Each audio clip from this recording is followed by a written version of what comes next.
Welcome to the May 7, 2025 meeting of the Gloucester Conservation Commission. The time is just after 5:30. We will start with a roll call of commissioners present. Member Cook. Here. Member Sargent. Here. Member Viteri. Here. Member Gullo. Here. Member Jackson. Here. Here.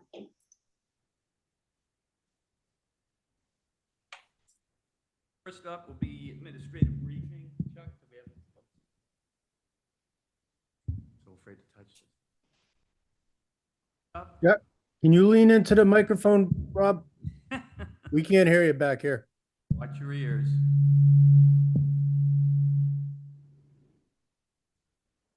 Hello? Test. Is that better? Can you hear me? now? Yes. Thank you. First up is administrative briefing. That box, we need to check. Not tonight. Next up is the public comment period of the meeting. This is where people, the public who are not, I repeat, not on tonight's agenda may do so by raising your hand or pressing your, well, you'll have to do that. Yep. Anybody wishes to speak, so now, but again, it's anything that is not.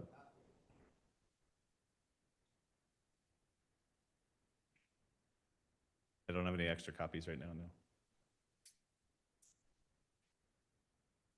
It's pretty long. It's three pages. We don't have any folks in the audience tonight. We do have two people on Zoom. The first up is Pamela Steele.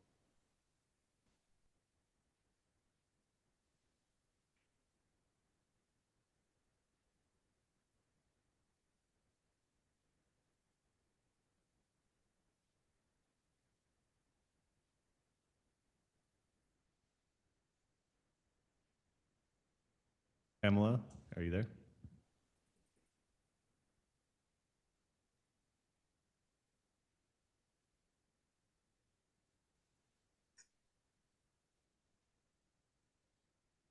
All right, we'll try the next person, Patty Amaral.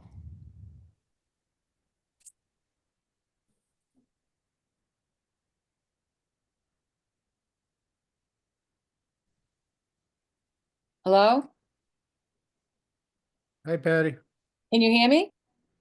Yes. Oh, thank you. Okay, thank you so much for letting me speak. I know that it's on the agenda, but it's not on the agenda. Chuck told me as far as the Emerald Forest is concerned. Okay, so number one, based upon the COMCOM's violations, when will the replanting be scheduled? The longer the plant schedule is put off, the more debris and contaminations are being collected in the wetland. And as we all know right now, it's horrible. I'm sure that the commissioners have driven by there. You must have to get a little hamburger or something at McDonald's. So that's the area that you would be looking at, and you can't miss it. So please, if you haven't gone there yet, please take a ride there. You'll be shocked. Number two, as you can see from the PowerPoint presentation, my husband and I sent to you all. I'm sorry that the videos don't seem to be showing, but as I wrote next to every single thing, they're coyotes, they're big animals, they're not little animals. People are shocked when I tell them what lives in that wetland, but it's true. So I sent to you all. Okay, I got that. Okay, so many abundant wildlife depends on this urban ecosystem. Any fencing needs to be conducive to include adequate open spaces for the wildlife access corridors, large openings and fences. We propose, where I've been caring for this property for over 20 years, basically on my own, and I have watched everything that's gone on there. We propose having the fence just on the Whistle Stop side with no fences on the Myrtle Square side, as that is where the animals who call this land come and go, eat and drink, and seek shelter. 3, we have had over 20 years, too many violations to list.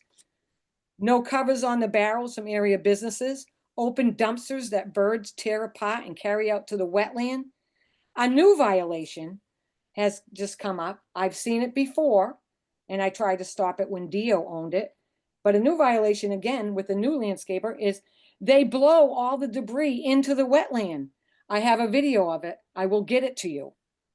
And that, number one, is littering, so it's gotta be $300 fine. And number two, what landscaper does something like that? How can we compete with such violations on a daily and weekly basis? People say the wetland is horrible. Jason Gross sent an email to the mayor asking 6 weeks ago anyway, for something to be done. Marjorie Grace got hold of me and said she got hold of Board of Health for something to be done. Still, nothing has been done. It's still a total mess with nothing being done. I don't know what to do about this. You know, and snow removal has always been a problem when you have fences up. The Whistle Side stop, you can see the fences all mangled. Some of that was mangled because the plows hit it and then it's destroyed. If we put fencing on the Myrtle Square side, then it's gonna get mangled and then who's gonna come fix that all the time? I just feel like no one's gonna come fix it. And then our neighborhood's gonna be looking at that and the animals are gonna die. Because as my great grandnieces and nephew were just with me a little while ago, I showed them the video that I'm gonna show you, that I showed you. And they said, oh my God, Auntie, the animals are all gonna die. And it's true. It's true. This is what will happen. The baby bunnies will be on one side of the fence and the mummy bunnies will be on the other side of the fence. And I'll have to watch that every day.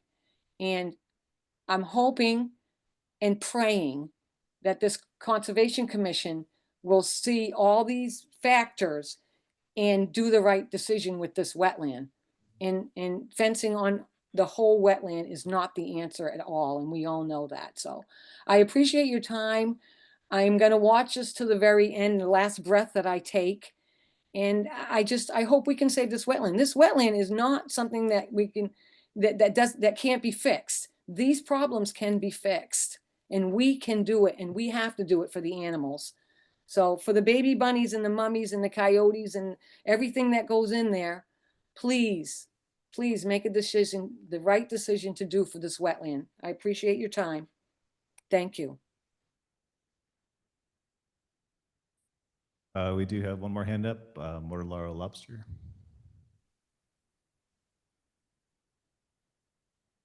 Hi, am I on? Yes. Hi, Patty Page, 3 Tidal Cove. I apologize for the title. This is not representing the Lobster Company in any way today. I do want to speak about the downtown wetland known as the Emerald Forest. I've followed this a little bit. I do understand that there's been some, violations issued from this commission. Unfortunately, what I don't see and don't know exists is any kind of follow-up on these enforcement actions.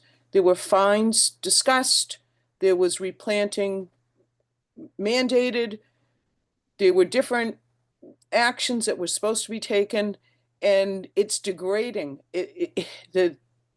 The infrastructure, that wetland is absolutely, it's going to become not repairable. It's a mess over there. It's very sad what's happened. These aren't, these owners, as was pointed out in a prior commission, are not novices. They're professionals. They need to be held at, a standard, some kind of standard. There's nothing being done. It certainly needs to be cleaned up. It's planning season. I don't know what, again, the enforcement mechanisms are that you have. You've issued a lot of warnings, but I'm not clear that there's any action. Just to reach out to these owners and get them to give you a schedule and make a move on this. The underbrush has been cut. Patty's right. The wildlife now has, no real underbrush protection. It really needs your attention. There's very little downtown, and this is a wetland that services the urban infrastructure there. So I would hope that you, as a commission, can maybe get this on the fast track or issue a schedule. And if it's not held to, you know, maybe fines are in order to be enforced. But I strongly urge you to take some, you know, stronger action here. I appreciate your time and your listening. Thank you.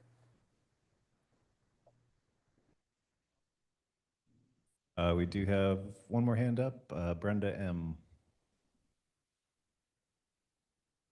Hi, good evening. Brenda Malloy, 43 Rocky Neck Ave. I know you have a lot on the agenda tonight. I just want to say I fully support what Patty Amaral just said and what the other Patty said.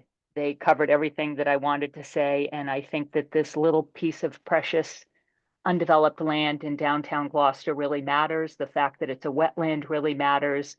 I think fencing the whole thing off would be absolutely ridiculous, and I hope that you folks pursue this matter as Patty just stated it should be, and thank you for your time.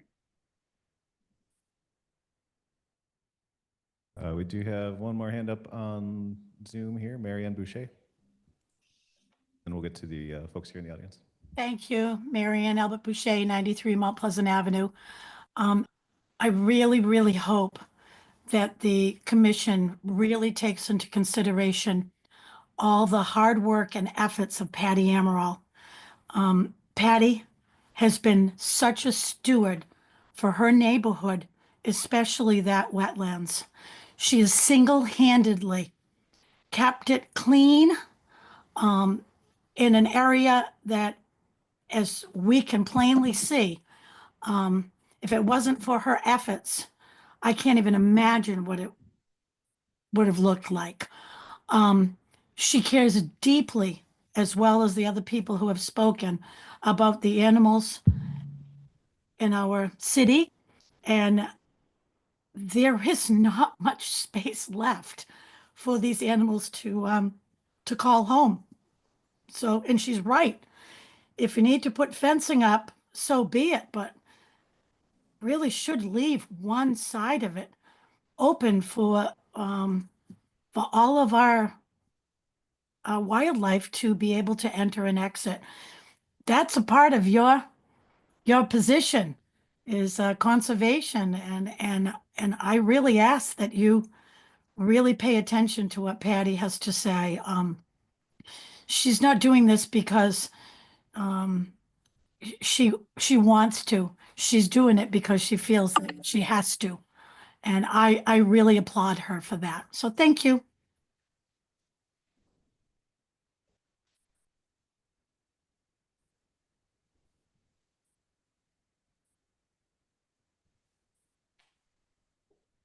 I don't have a long speech. I just want to speak in favor of what all the previous speakers have said. We have witnessed Patty's incredible efforts to keep that Emerald Forest clean and in good shape. And it's a piece of beauty in central Gloucester. We don't have a lot of green space in central Gloucester, and we would really like to see that kept up for the piece of beauty that it is, and for what all the speakers have said about the animals in there and protecting the wildlife. So we know there are other neighbors on our street who are concerned about this as well. So please, commissioners, take a look at it and see what you can do to preserve this piece of beauty in Gloucester. Hi, I'm Mike Frenette. I live at 16 Myrtle Square. I'm also a neighbor of Patty's, and I'm her husband. So I'm hearing a lot of hopes and prayers and everything about getting this thing moving. What are the steps necessary to do this, to get people to clean that place up? What does it take? General, this is the public comment period, so you comment to us, but what we can tell you is nobody made it to the last meeting because it went till 10. But we have made significant way on the plantings, what's going to be planted, when it's We will have the applicant who actually happened to at this time.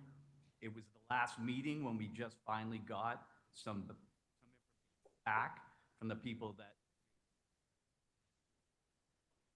So we are moving, it is moving ahead, but we can, I would think we could at least create a schedule for everyone to understand. We just found out at the last meeting other plans, and we now started to receive some of those. Now we can start to share you, otherwise we were sharing nothing but talk. Are you looking for volunteers for any of this? No, not at this time. At this time? You could put the microphone up on the podium there, that'd be great. That brings me to my next comment, which would be, I'm going to ask if we can.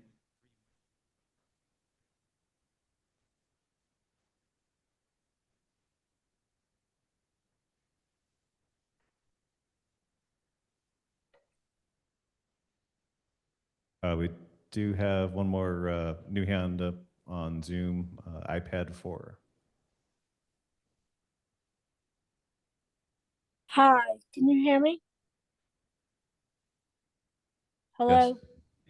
Yes, I'm having a very difficult time hearing the people in your room there.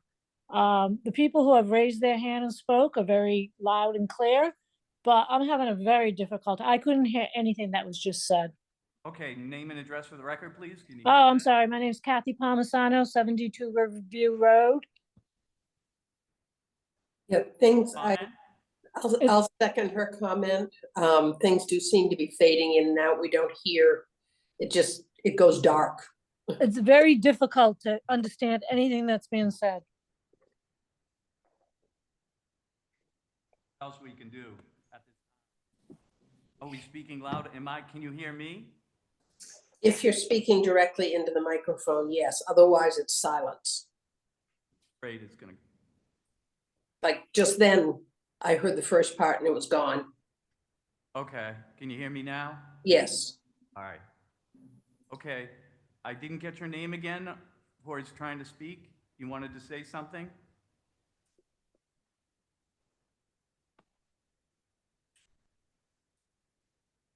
Is it me? Yes. My name was Kathy Palmisano, 72 Riverview Road. I just wanted to ask you to speak up. Okay, how's this? Can you hear me? Yes, thank you. You.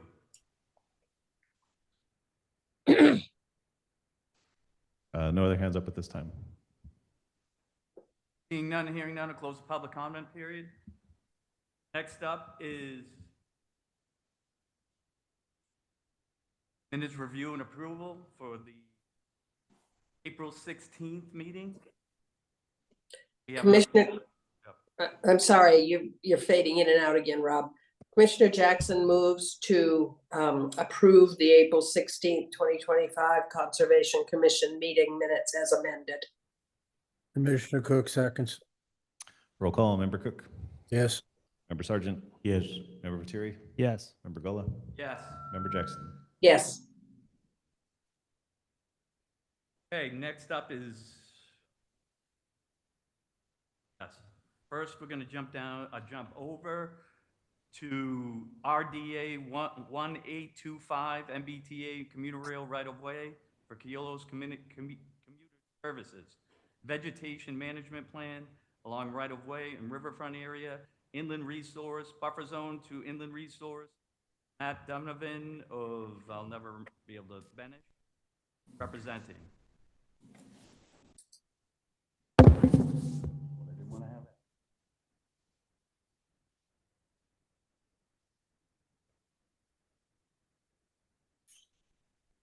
Hello, everyone. My name is Matt Donovan. I'm from Bennett, here to represent Keolis. Can everyone hear me? Yes. Yes. Yes, can you be a little louder? Yeah. So this RDA is submitted to your commission every 5 years, required by CMR 11, and it's required to get these determinations before submitting the 5-year vegetation management plan to Mass Department of Agricultural Resources. The vegetation management plan is designed to manage and control vegetation necessary to keep the railroad and operation safe. Regulations are in place to keep the sensitive areas protected throughout the duration of the plan, and these sensitive area restrictions are listed and described in CMR 11.04, as well as our vegetation management plan. The maps we provide you with are made mainly for the chemical portion of the plan, but often dictate where mechanical methods will be used due to chemical restrictions. Each year, there are 2 main chemical applications, one in the May to June timeframe that targets the roadbed, and one in the August-September timeframe that targets the brush in the areas adjacent to the roadbed. The sensitive areas that are marked with blue and yellow on the maps are restricted from the brush program and will only receive the roadbed application, which is what I'll focus on because that's the only chemical program taking place in these sensitive areas of your jurisdiction. However, if you do have questions about the brush application, I'd be happy to answer any of those. The roadbed application is performed by a spray truck that drives directly on the track, equipped with nozzles on the backside, located about 18 inches above the ground, spraying the solution directly down onto the track. The truck has arms with nozzles on the arms that target the shoulders of the roadbed up to 12 feet from the center of track. There's a certified applicator, always accompanied by an environmental monitor, familiar with the site conditions and equipped with these maps, instructing the operator as necessary. The applicator has the ability to turn off all the nozzles, or in many cases, just one, just the side nozzles where it's applying the mixture to the shoulders where it may be getting close to the buffer zone of a sensitive area, and it can just flip these nozzles off at the flip of a switch. The yellow zones will only receive the roadbed treatment directly down onto the ties and never onto the shoulders. In several cases, to stay within the regulations, nothing in these yellow zones will be sprayed. That is done at the discretion of the environmental monitor and the applicator, to stay in conformance with the regulations. The blue zones typically represent being between 10 and 100 feet of the sensitive areas, and these typically receive the full roadbed treatment. The dark blue zones are more for water supply and DEP zones, and these areas will be sprayed at a 2-year interval. The roadbed application is done every 2 years. In these blue and yellow zones, due to the limited spray, more effort is put into controlling the vegetation with physical and mechanical measures. The chemicals that are used each year are chosen by the certified applicator and will always come from the sensitive area material list for right-of-ways provided by Mass Department of Agricultural Resources. And we do supply each year's mixture in the yearly operational plan that we send to your commission. We are seeking a positive 2A determination to confirm the maps, as well as a negative determination for the work included in the vegetation management plan. I can open the floor up if there's any questions. Okay. I'll also add that we did make a small edit to the maps today, as I got an email from Chuck from the environmental engineer, and we did submit that earlier today. Are you good? Is that all set? Yes. Okay. So first, we will open this up for public comment. Does anybody in the public wish to speak for or against the RDA at 1825, the MBT commuter rail right-of-way? We do have one hand up on the Zoom call, Kenneth's iPad.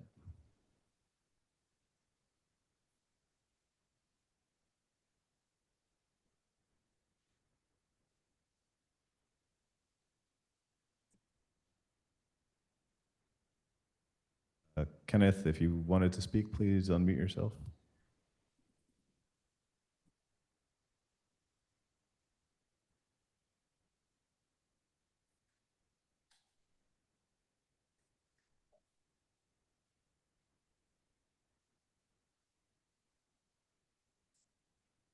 Looks like he did not want to speak. And there are no hands up here in the audience. Oh, we have one here. If you want to head up to the podium.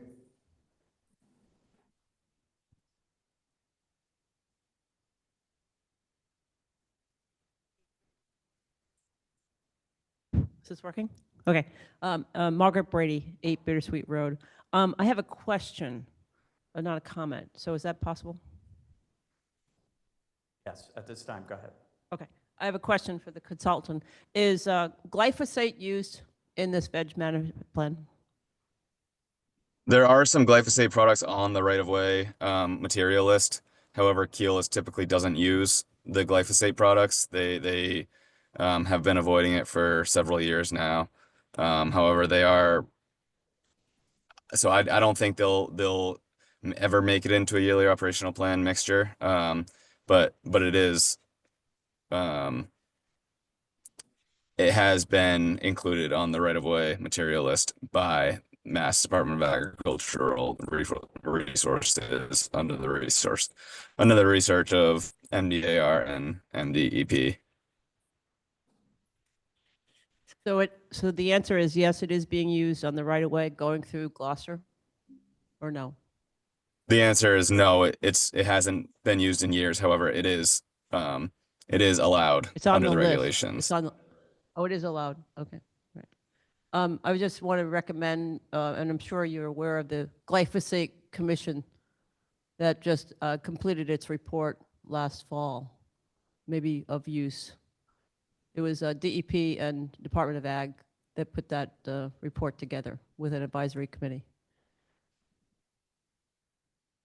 Thank you. Oop.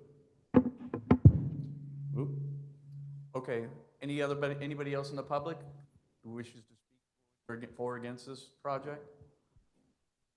Seeing none, hearing none, I'll close the public comment period. Next up would be Commissioner roll call comments. Member Cook? You're muted. Bill, you're muted. The only question I have is, as a part of the conditions, is make sure that we've answered all of the questions by the city engineer and supplied him with the appropriate information as requested before they can begin the work. That's it. Member Sargent? Thank you for the responses that you submitted today from the city engineer. I believe that you answered them and you amended the map. Thank you. Member Viteri? You're welcome. I had one And I'm addition happy to the to city answer engineer questions. comments, that I question whether there should be a no spray zone in the zone A to Wallace Pond. And I guess I would add a condition that no glyphosate products be used during this work. It sounds like they haven't been used for a couple of years, although they're allowed on the list, but I would add it as a condition that they not be used. Member Gullo? Nothing else to add at this time. Member Jackson? If you don't mind if I respond to that, that's not something that they can just not use specifically in your town. It's done on the entire right of way. So if it does make it into the mixture, it would be sprayed for the entire right of way for the entire Keolis system. There have been studies that show with these setbacks that the maps are in conformance with that it is. It's the same as any of the other chemicals as far as these setbacks and markings go.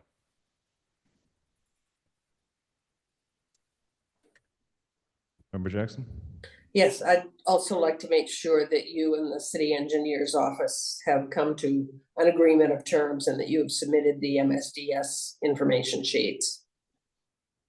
Yes, I did submit that, and I'd be happy to keep an open dialogue too. If there's any questions that come up, I'd be happy to answer them. And if that's a condition, we're happy to amenable to that.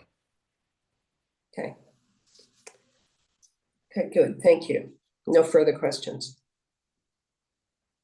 Did you have a response to the Wallace Pond question? Yeah, so the Wallace Pond goes through a zone A, which was a good catch. It just intersects it barely. So what that would constitute within the sensitive area restrictions would be a dark blue zone, which was added in the maps that were submitted today, where it is sprayed once every 2 years just on the roadbed itself, on the actual track. Nothing will be sprayed out onto the sides of the right of way in these areas. So we'll just receive that one application every 2 years. Okay, my question was, should it be a no spray zone? No, so I think the engineer, and I had spoken with the environmental person in her office because she was out today. And we think there's a class A public water supply is different than a zone A, and this is a zone A. And what she was highlighting in her email was a class A water supply, which is different. So the dark blue zone would be adequate for this area.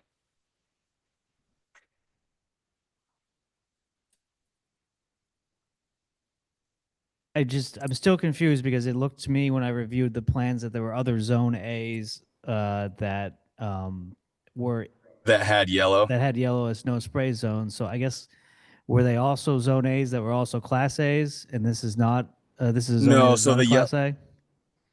the yellows that were in those other zone A's were yellows constituted by wetlands that creep up, and wetlands and hydrological connections that creep up right to the edge of the track. So that in those areas, those yellows were from the wetlands, which trumped the dark blue. If that makes sense. It does. But So you had a conversation with the city engineer. Is that what you were saying? With show, she was copied in the email. She said, I'm copying the environmental I have it right here. Just give me 1 second. She said, I've included the environmental engineer, Chauvin Callahan, is who I spoke to. But I would be happy to make it a condition where if she does say that there's any changes that should be made based on in conformance with the regulations, I would be happy to be amenable to that. But these are in conformance with the regulations as is and have been approved for years and years before. I think we came to the conclusion where it was just a confusion between Class A water supply versus Zone A. Okay, I would say run down that answer and come to do another check on it, and then change if necessary, and have that be a condition. I'd be happy to do that. Of course, I would still like to have it as a condition and still get a determination based on that.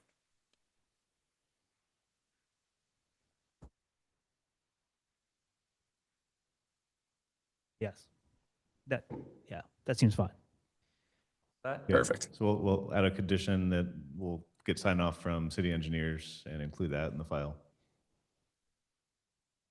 That works for me. Okay. All right, commissioners. So this is an RDA.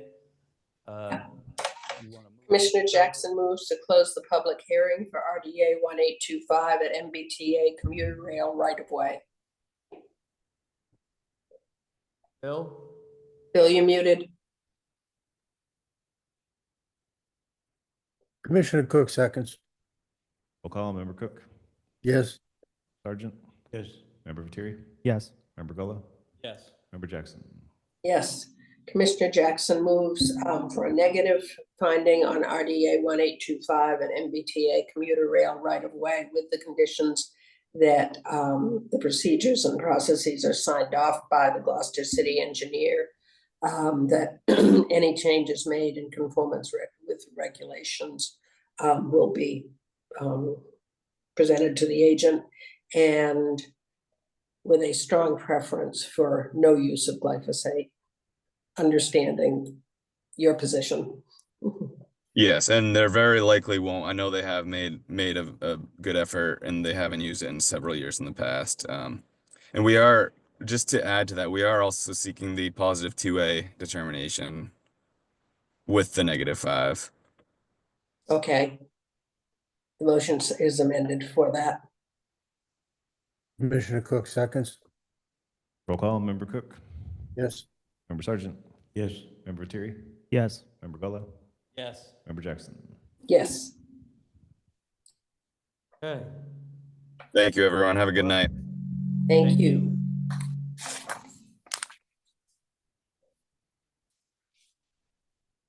Okay, next up is continued business. We have notice of intent 0283020 2 High Rock Terrace, Peter Carbone and Susan McNulty to raise and rebuild single-family home and associated work in Dune, within coastal Dune, LSCF, land subject to coastal storm flowage, buffer zone to coastal resource areas, Devon Tabor Environmental LLC. This has been previously continued to May 21st, 2025, correct? Yes. All right. Next up is notice of intent 0282976 177-1 and 281 Magnolia Avenue, Howmag LLC, construction 26-unit residential subdivision in riverfront area, buffer zone to bordering vegetated wetland. Evan Govenderen representing. They also are requesting to continue May Yes. 21st, 2025. Commissioner Jackson moves to continue NOI 0282976 at 171 and 281 Rear Magnolia Avenue to the Conservation Commission meeting of May 21st, 2025. Commissioner Cook seconds. Roll call, Member Cook, Yes. Member Sergeant, Yes. Member Terry, Yes. Member Gullo, Yes. Member Jackson. Yes. Okay, next up is minor modification 0282719 87R Wingasheek Road, Ann Davis, to abandon and replace existing septic tank with upgraded replacement system in coastal. Evan Govenderen from DeRosa Environmental is requesting a continuation also to May 21st. Commissioner Jackson moves to continue minor modification 0282719 at 87 Rear Wingasheek Road to the Conservation Commission meeting of May 21st, 2025. Commissioner Cook seconds. Sorry about that. Do you have a second? Yes, Bill seconded. Member Cook, Yes. Member Sergeant, Yes. Member Terry, Yes. Member Gullo, Yes. Member Jackson. Yes. Okay. Next up is notice of intent 0283006 105 Wingasheek Road, 125 LLC, to replace existing single-family detached garage and single-family home in installation of a gravel driveway, installation inside of AECC BVW, Joel Favazza, Seaside Legal Solutions representing. I believe they're continuing, correct?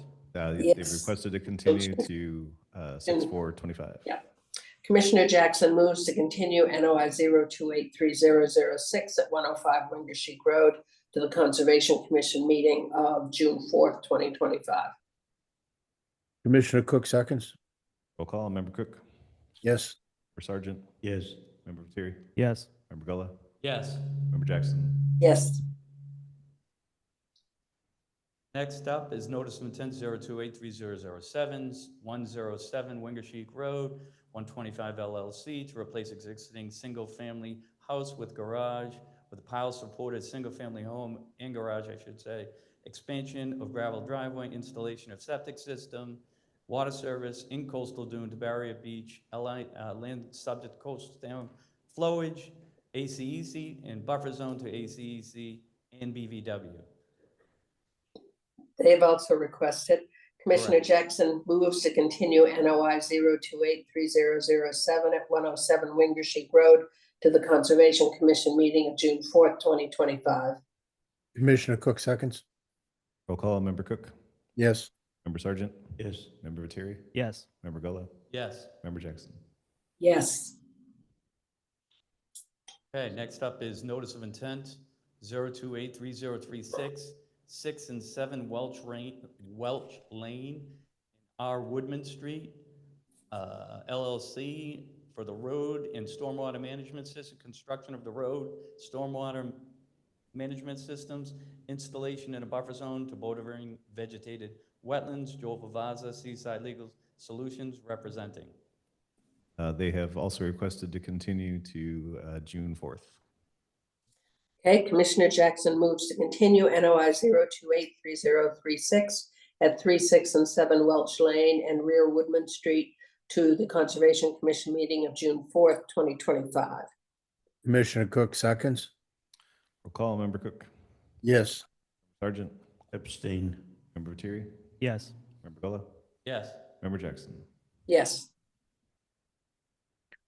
Okay. Down to notice of intent 0283044, 1 Gloucester Crossing Road, LLC, construction of overflow parking lots, widening of driveways and loading dock, and isolated vegetated wetland, isolated subject to flooding and buffer zone to bordering vegetated wetland. Timothy Power, PVI Site Design LLC, representing. Good evening. It's on? Not yet. Give it a little. Try again now. How's that? Good. You just got to talk a little louder. Okay, great. I can do that. Good evening. As Chair said, Tim Power of PVI Site Design from Norwood, representing the applicant GXPH1 LLC. We're here returning after submission of some documents just prior to the last meeting.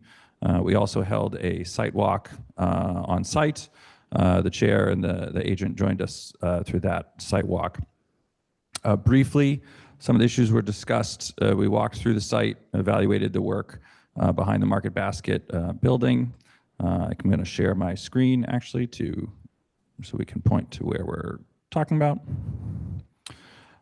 So here we go. This was the focus of the site walk, really, because this is the work within the isolated wetland. One of the items we talked about, I'm going to zoom in a little closer for the screen, was the possibility of removing the sections of riprap slope. On the previous plan set, there were some sections in this area and in this area where we had proposed one-to-one slope with riprap. In the discussions, we felt if we removed that and just continued the retaining wall, made that continuous, it reduced a fair amount of impact to the wetland area. So we have revised the plans to include that change, which has reduced our overall proposed wetland filling. We also evaluated some of the invasive species there. Our wetlands consultant, Andrew Tebow, is online and can speak to this if there's any specific questions. But we pointed out that in our discussions in the hearings, one of the agents said they might be a preference to do invasive species mitigation in favor of replication. Andrew's report provided before the last meeting points out that there's a much greater benefit to the wetland system as a whole to do that versus getting just small amounts of new wetland replication. So the other revision we made to the drawings was to remove any wetland replication that was proposed in favor of doing the invasive species management plan as presented by Andrew and Goddard Consulting. And that was it. These plans were submitted on Friday, which is a quick cover letter. And that's most of the changes. I know Deb has a couple of things she wanted to add. Can we do that now? Name and address for the record when you get up.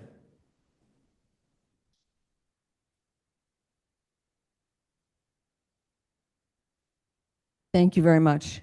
Deborah Ellison, Ellison Law Office, 63 Middle Street, Gloucester. We have one request with regard to the order of conditions. There are 3 distinct parts to this project, and we discussed this a little bit at the site visit. There are the parking lots, the roadway improvements, and the loading dock. And so we request that if there are any conditions that are specific to one part of the project, that it be identified as such so that in the future everyone knows that that applies only to that particular part of the project. Obviously, there'll be a lot of conditions that apply to everything, but that would be our request. We think it will be made clearer for the future when people are looking at it. I also wanted to talk about the buffering of sound. There was some discussion at the first meeting with regard to the trash trucks and the safety beep. The neighbors from Green Street, the Quinns at 18 Green Street brought this issue up. This is an existing condition, and the proposed expansion of the loading dock won't make it any better or worse. The applicant has agreed to add 4 evergreen trees at the end of the loading dock, and the Quinns have sent an email supporting the installation of those trees. The sound barrier, the applicant doesn't believe that the sound barrier wall is warranted for several reasons. We spoke to the Quinns following the meeting a few times, having email and direct conversations, and they are not interested in having a wall.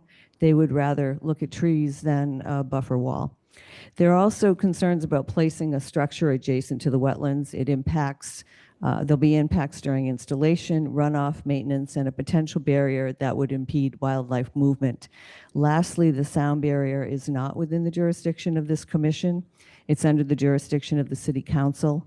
And this entire project was thoroughly vetted when it was first put in place. It went before the City Council, the Planning Board, the Zoning Board, as well as your commission.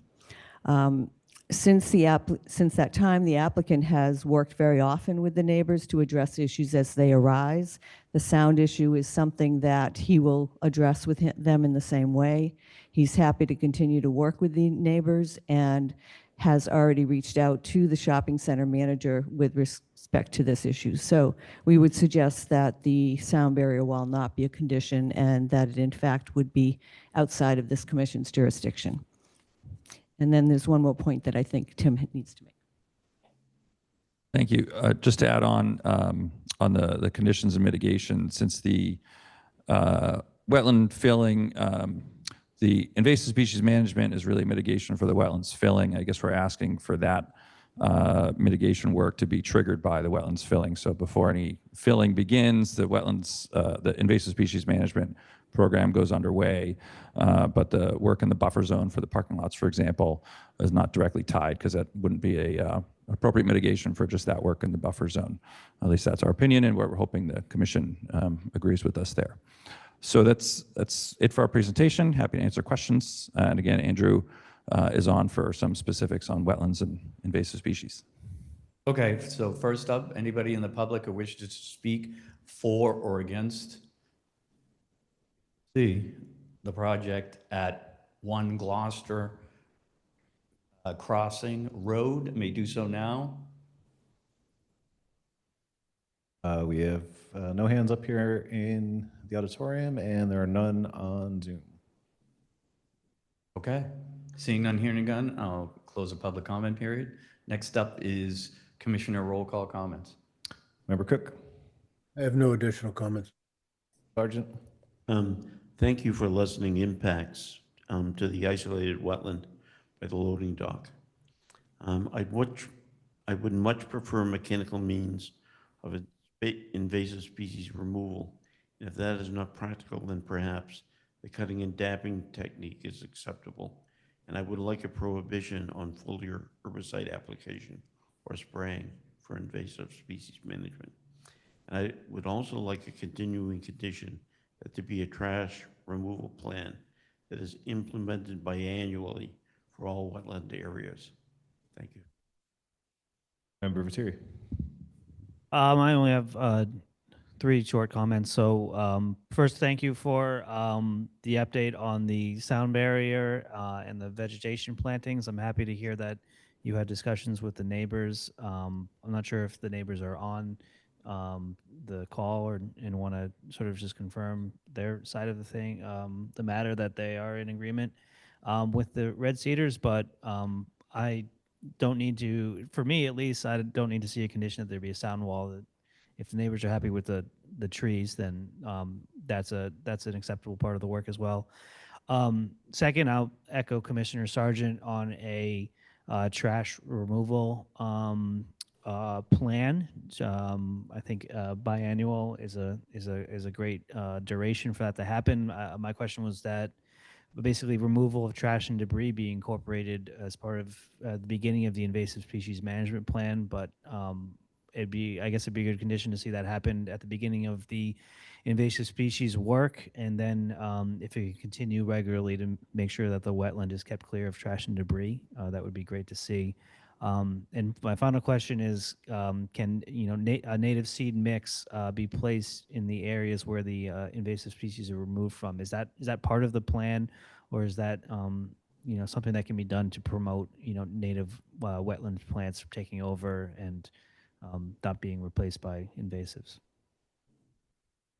I'd actually like to ask Andrew if he could answer that, because that's his program. Actually, normally we cycle through everybody makes Perfect. comments. No problem. Member Grillo. So it was great to go out on the site and see it in real time. I too was caught off guard by the amount of trash.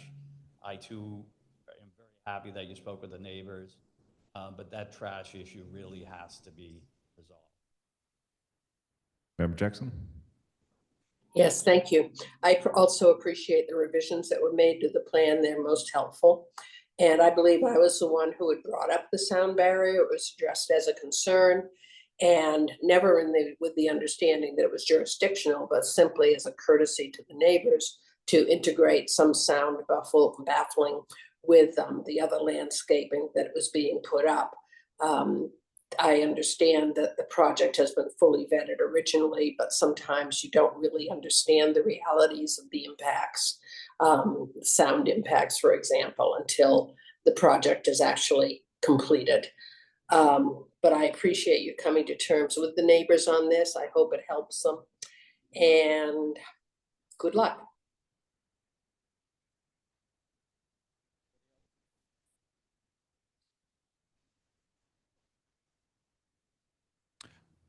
Great. So I'll ask Andrew to answer the using native species seed when we do the invasive species management. I do acknowledge the trash, and I think that's an acceptable condition for this, and I'll certainly won't object to that. Pass it off to Andrew. Thank you, Tim. For the record, this is Andrew Tebow, wetland scientist with Goddard Consulting. I believe there were two comments on the invasive species plan that I'm happy to address. The first one about prioritizing mechanical removal, cut and dab if need be, and trying to avoid foliar spray. I agree with entirely. That would be the approach that we would want to take from an environmental standpoint anyways. And the way the plan is written, that any protocols we implement must be approved by your commission and agent prior to taking that out in the field. So I'm happy to take that as a condition, and that will be included in the plan when it gets carried out. And as far as the native seed mix goes, it's not included in the plan right now. However, we do in our plan include that upon completion of the 2 years of invasive species removal and monitoring, there needs to be a 75% regeneration of native plant coverage. So it's beneficial to the project, and I think that seeding the areas upon completion of the invasive species management plan would be beneficial. And so I'm happy to accept that as a condition. I think that would be an excellent addition to it. Okay. That answer everyone's questions? Okay. I do want to come back to this trash thing. I'm a little concerned about the nature. This has been held, this building, for a long time, I believe, by the same owners. And that the trash got that bad, because we must have had a program in place when we approved the project to have some sort of trash pickup system. We wouldn't have approved it, I don't think. So I'm really, really concerned that I don't want this to happen again, is my point. It needs to be rectified in some form. Sure. Okay. Understood, and I don't have the history of the original one. I imagine it is, and the message will go back immediately to the owner as well, as one of the highlighted conditions here. Appreciate it. Yeah. Okay. All right, and Joe, do we want to? Sure. Commissioner Jackson moves to close the public hearing for NOI 0283044 at 1 Gloucester Crossing Road. Commissioner Cook seconds. Roll call. Member Cook. Yes. Sergeant. Yes. Member Viteri. Yes. Member Gullah. Yes. Member Jackson. Yes. Commissioner Jackson moves to approve NOI 0283044 at 1 Gloucester Crossing Road with the previously discussed conditions. Commissioner Cook seconds. Roll call. Member Cook. Yes. Member Sergeant. Yes. Member Viteri. Yes. Member Gullah. Yes. Member Jackson. Yes. Okay, you're all set? Great, thank you very much. Thank you. Thank you all. Okay, moving down the line, we're at notice of intent 0283034, 68 Riverview Road, Essex by the River LLC, construction of a duplex, associated utilities and riverfront area, buffer zone to coastal bank. Joel Favazza, Legal Solutions PC, representing.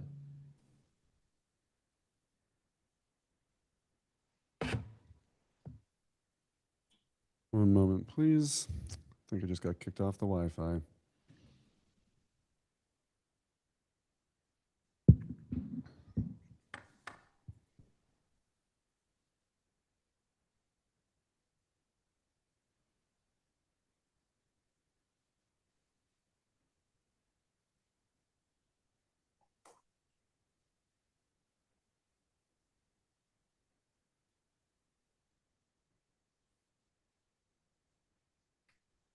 Do you see my hand up? Yep. Okay. You just want to let me in as a panelist. Well, I'm joining as a panelist. For the record, my name is Joel Favazza. I'm an attorney at Seaside Legal Solutions, 123 Main Street here in Gloucester on behalf of the applicant.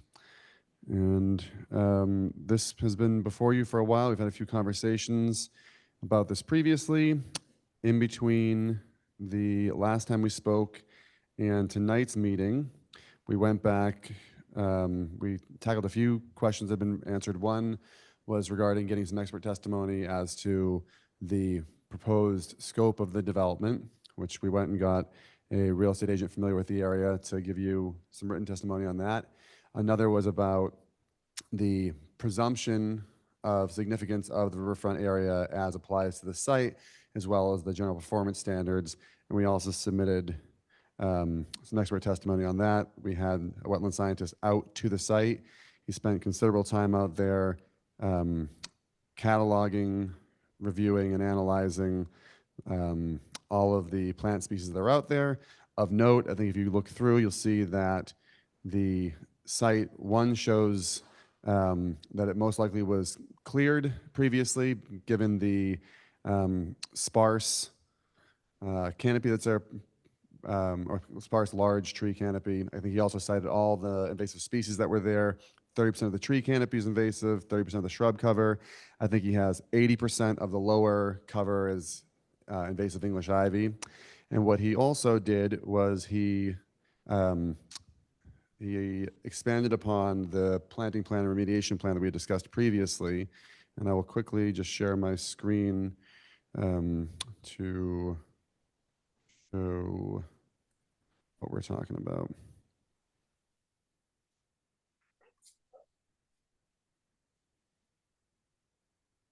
There was also an updated plan set that was submitted, which further tweaked the design to further, again, address concerns from the commission and others about the amount of riverfront area being altered.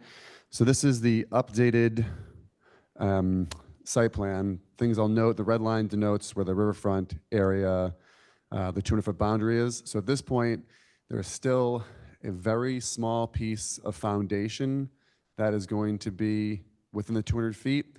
And then you see kind of this dashed line that's proud of the foundation line. What we've done is the first floor, which was the garages all along, we've actually shortened the garages so they're not as deep.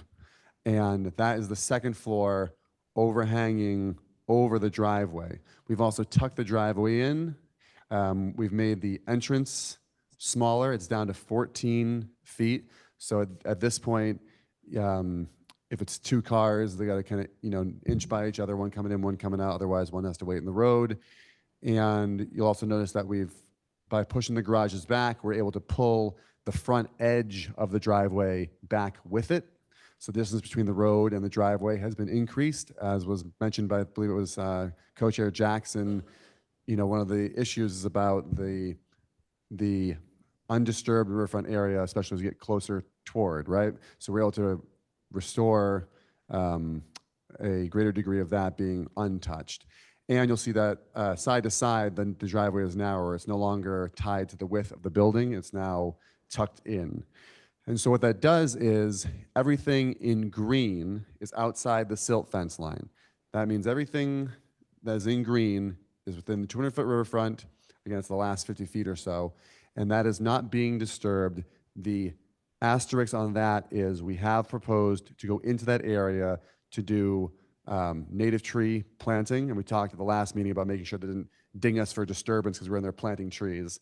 And secondly, based on Mr. Seecamp's recommendations, we would also, throughout the green area, seek to hand remove invasive species. There'd be no machinery used, and it would be done by licensed professionals to remove. So everything that's in green would be undisturbed, but for the planting of native trees at a 2-to-1 ratio and the removal of invasives within there.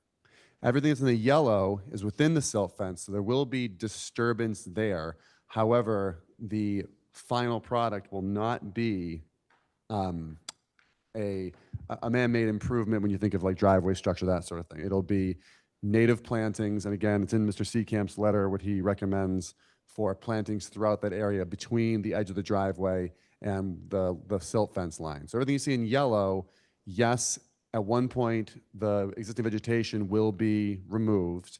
However, upon finishing the grading or the regrading of the site, the construction of the driveway, that will be densely planted as well. So everything that's in green and yellow, when it's all said and done, will remain in a natural state. The yellow is a replacement, the green is strictly enhancement.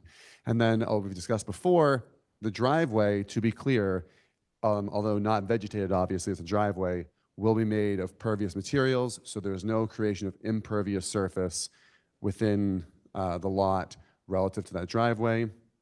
I think the last thing I'll talk about the driveway that was submitted to you over the last few weeks was that even though the house has gotten smaller several times over and the driveway is smaller, the stormwater,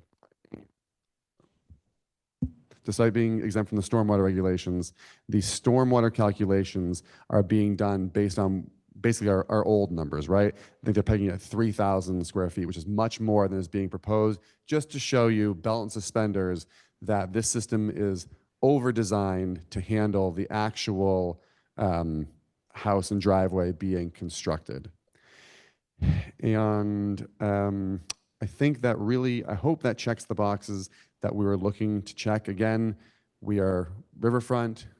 We are going to be cleaning up invasives. We're going to be planting 2-to-1, and we're also going to do native plantings in the yellow zone. I think if you look at Mr. Seecamp's letter, what I found particularly interesting was, one, he cited that to begin with, he doesn't think there's much connectivity anyway. As I've mentioned in previous meetings, yeah, we're in the riverfront, but between us and that river is a paved road and a row of house lots that are built pretty much right up to the shore.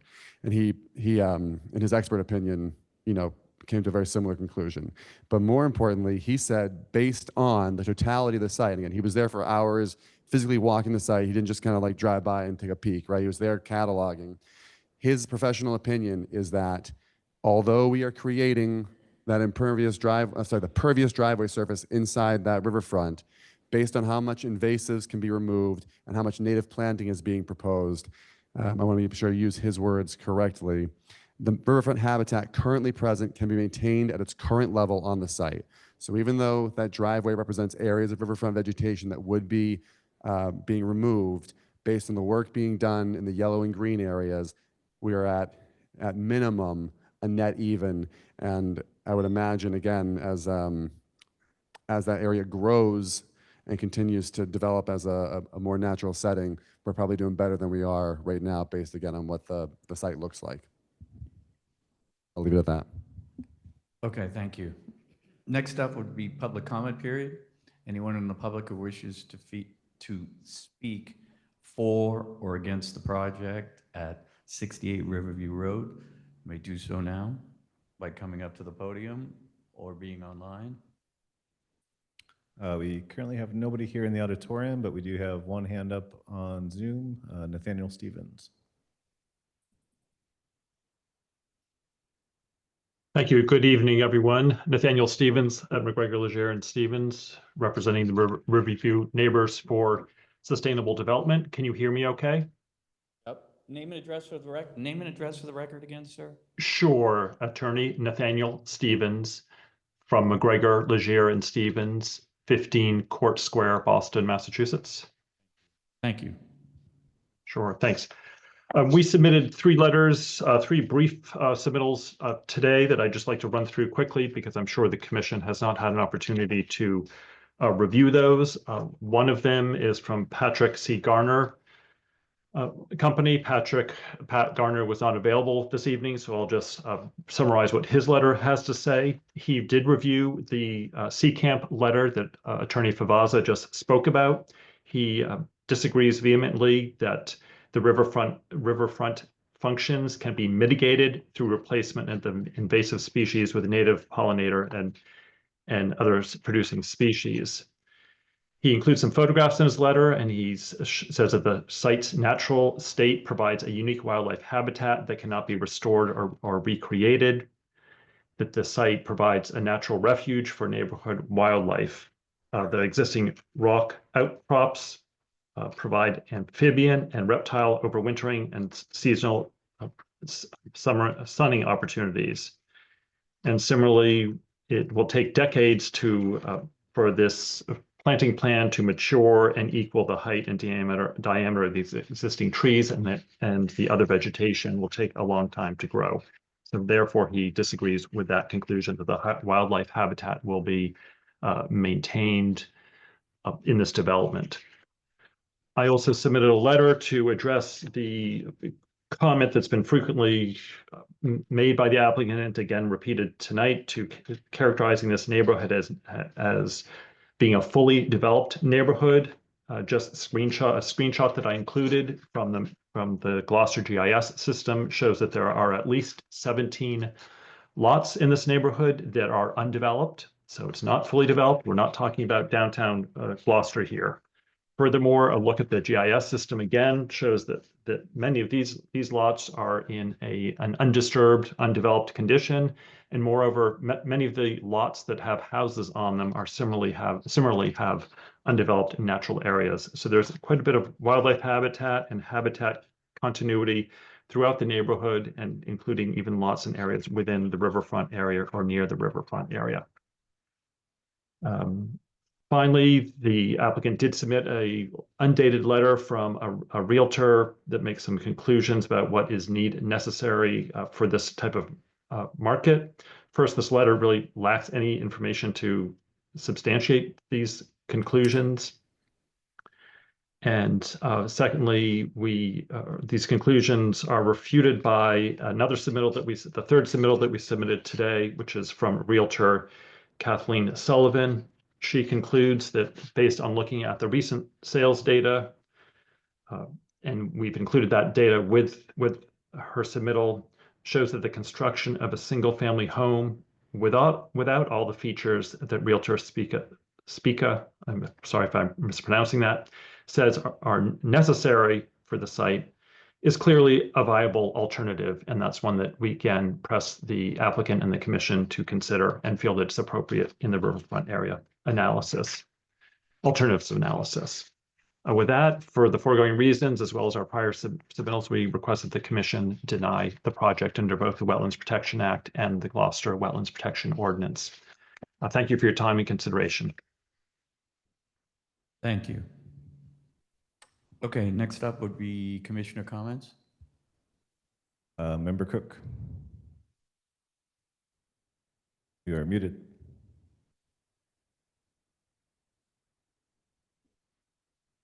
One, I'd like to thank Joel for the changes that he's made. I think it's a significant improvement over what he originally had submitted. I'm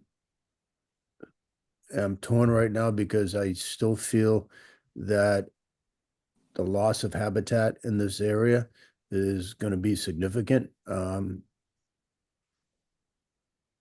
So that's my thought. Member Sargent. Thank you for the environmental report from CCAMP. It was helpful. I'd like a 2-year monitoring for the mortality and mitigation plantings, and all the watering will be adequately treated before being discharged. Thank you. Member Viteri. A few comments on the CCAMP report. I also found it interesting and focused in on the same language that you did about maintaining the habitat at its current level.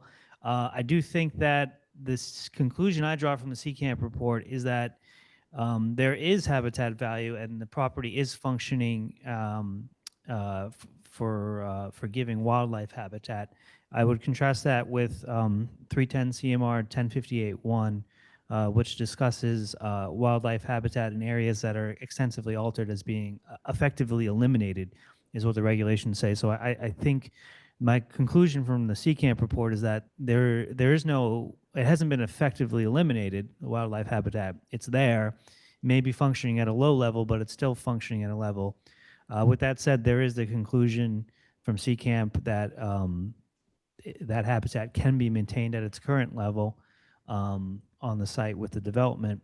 Haven't had a chance to review the submittals that came in today, and I think that I would like to review all of those and consider them as well.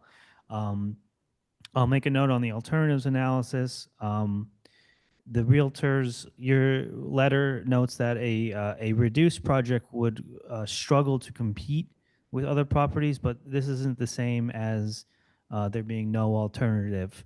The alternatives analysis, in my opinion, I think this letter evidences that it's still limited to in scope to just the lot. The realtor is comparing the proposed project with a reduced project to a single family home. So I think she's still only looking at the lot. And as my comments from the last meeting were that I believe the proper scope is the municipality and not just the lot, based on, let me pull up the citation, based on 310 CMR 1058 4C 2C1. With all that said, the plans do look like you've significantly reduced the impacts in the riverfront area, and for that I appreciate the design changes. My one comment, would I like to see, I don't know if there's been a planting plan submitted, but I would like to see more plantings between the road and the driveway curve, sort of in that green area on that left side of the driveway when you're viewing it on what you showed in the presentation. And I'd put a condition that, well, I guess there's already a condition under 1058 that those plantings or any mitigation plantings not be disturbed, but I would have that condition in 1058 5H about basically those plantings being continued in without disturbance for having being listed as a continuing condition. I would have that be applicable to the green areas that are on that plan. Brilla?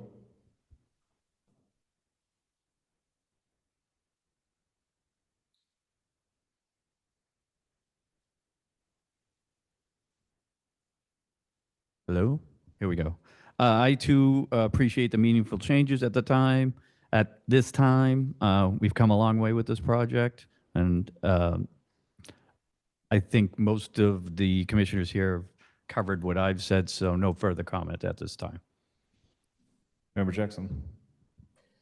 Yes, I also appreciate the revisions, and they certainly have lessened impact and the additional reports and their information. I do want to go on record that I have never and continue to not consider the paved driveway and the utilities as minor activities.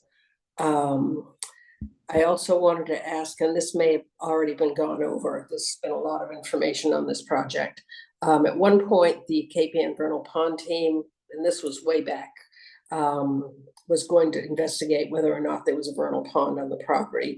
If that was going to be done, it should have been done this spring. And I don't know whether that got done. I have not seen the letters submitted today, although I don't want to necessarily set a precedent of always continuing for information that comes in at the last minute. And finally, we do have to, I don't believe we voted on the alternatives analysis for this project. That actually should have taken place prior to any other discussion. Those are my comments. I did. Yep. Are you out now? Yeah, I'm done. this supposed to be on? Yep.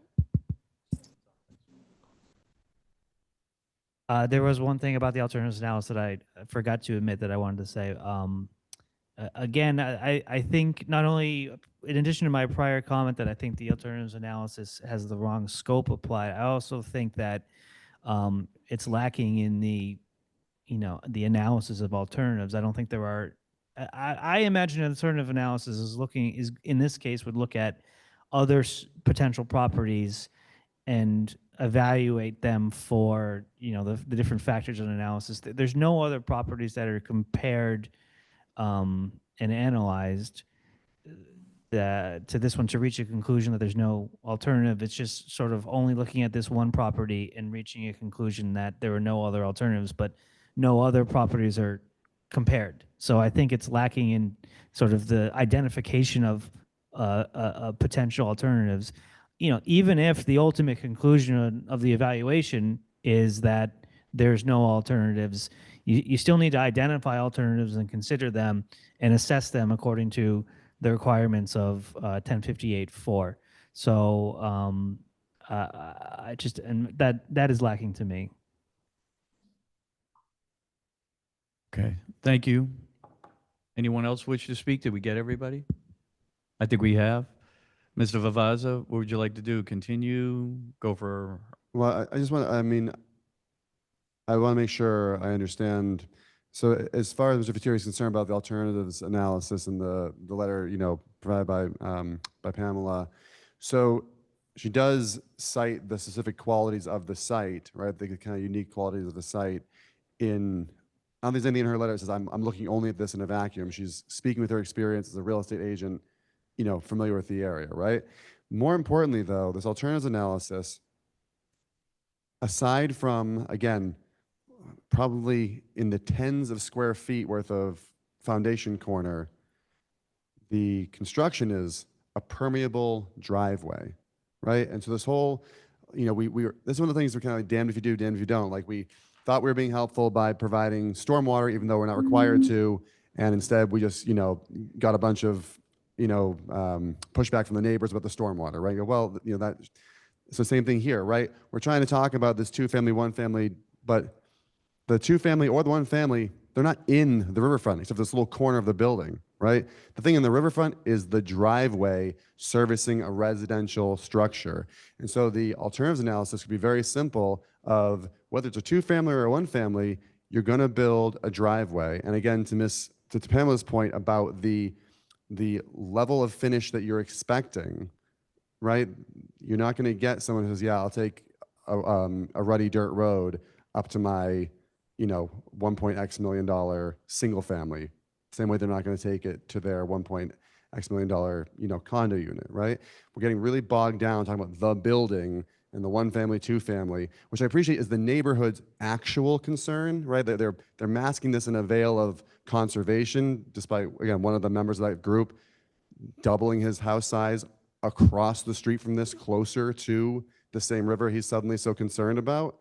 The reality is, I think they don't like that it's a 2-family, and they've gotten us all to get into this conversation about it being a 2-family. That's nothing to do with this. It's the driveway for a residential structure is in the riverfront area. We've discussed at length about how there is no other access and how even if in a world where we could purchase one of those neighboring lots that kind of comes around the other side of Riverview, zoning requires that the access for this property be over this frontage because this would be the only qualifying frontage for the property.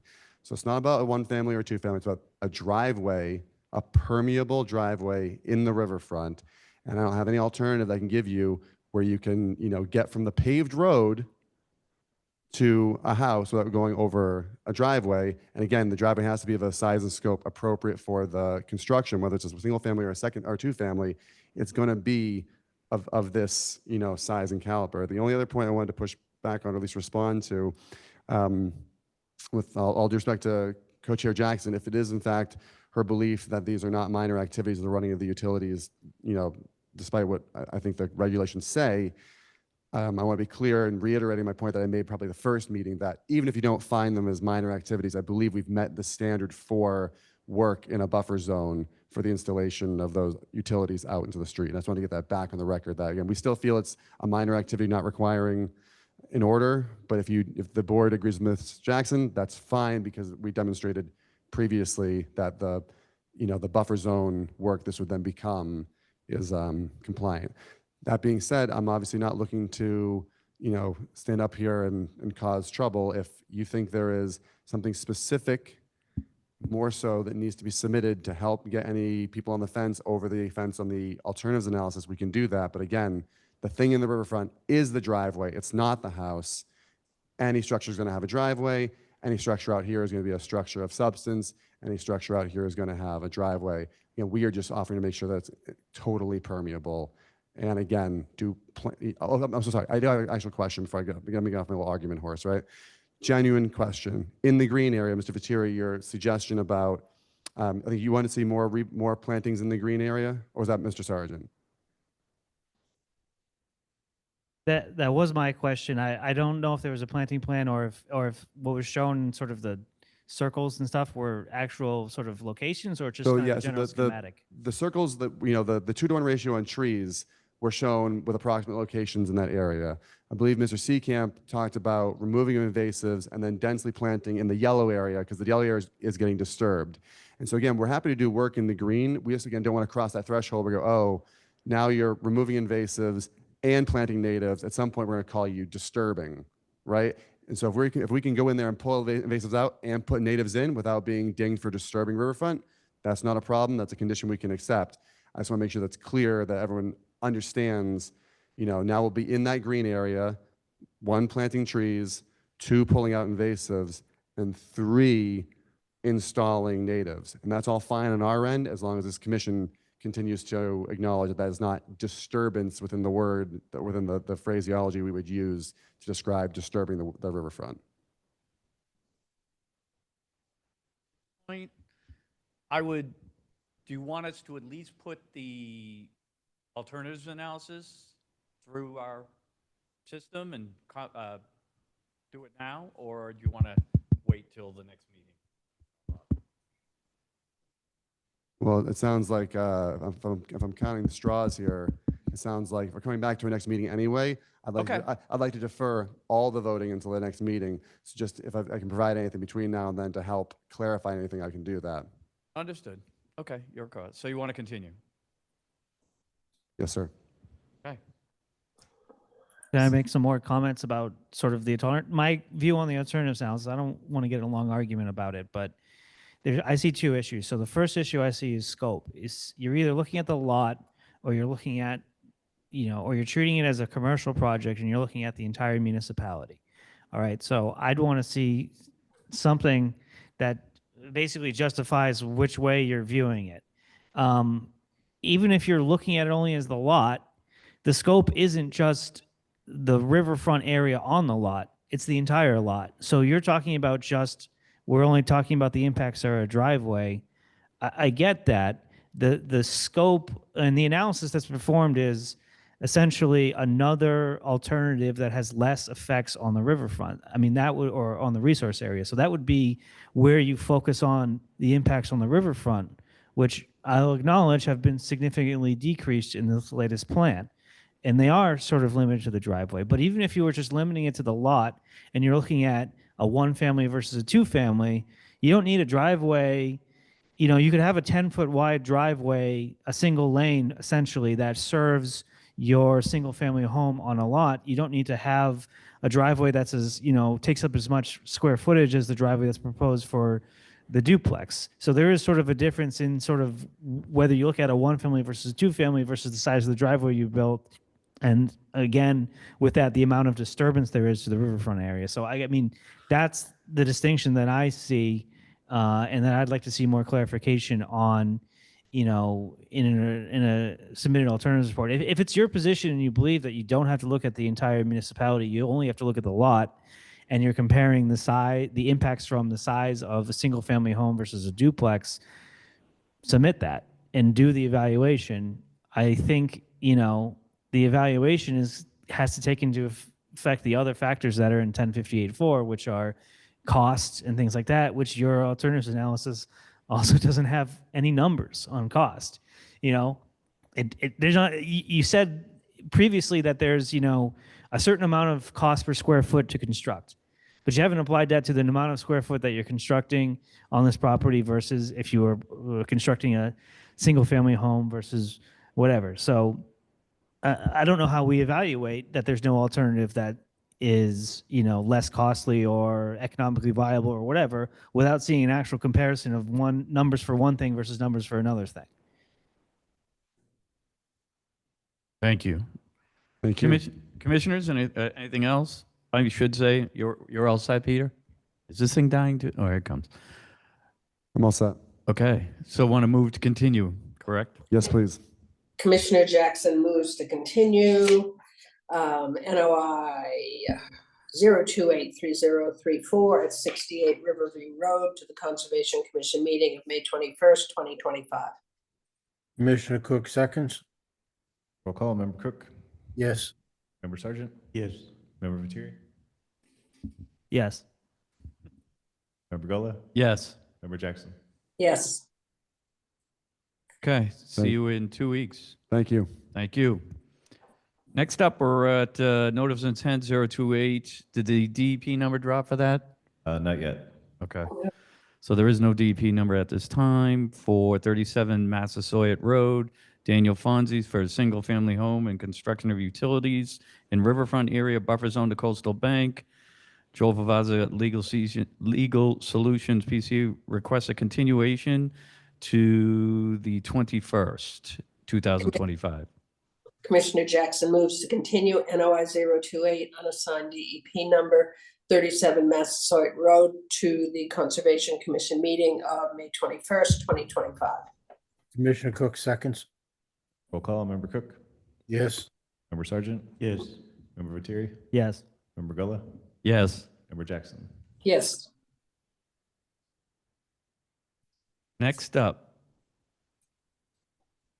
The next 6 of these are also requesting to continue to May 21st. okay, so these are all just for the public. These are the Whipple Woods projects and the, what's the other, Andrews Court are both requesting continuations for everyone who's out here for that, if anybody.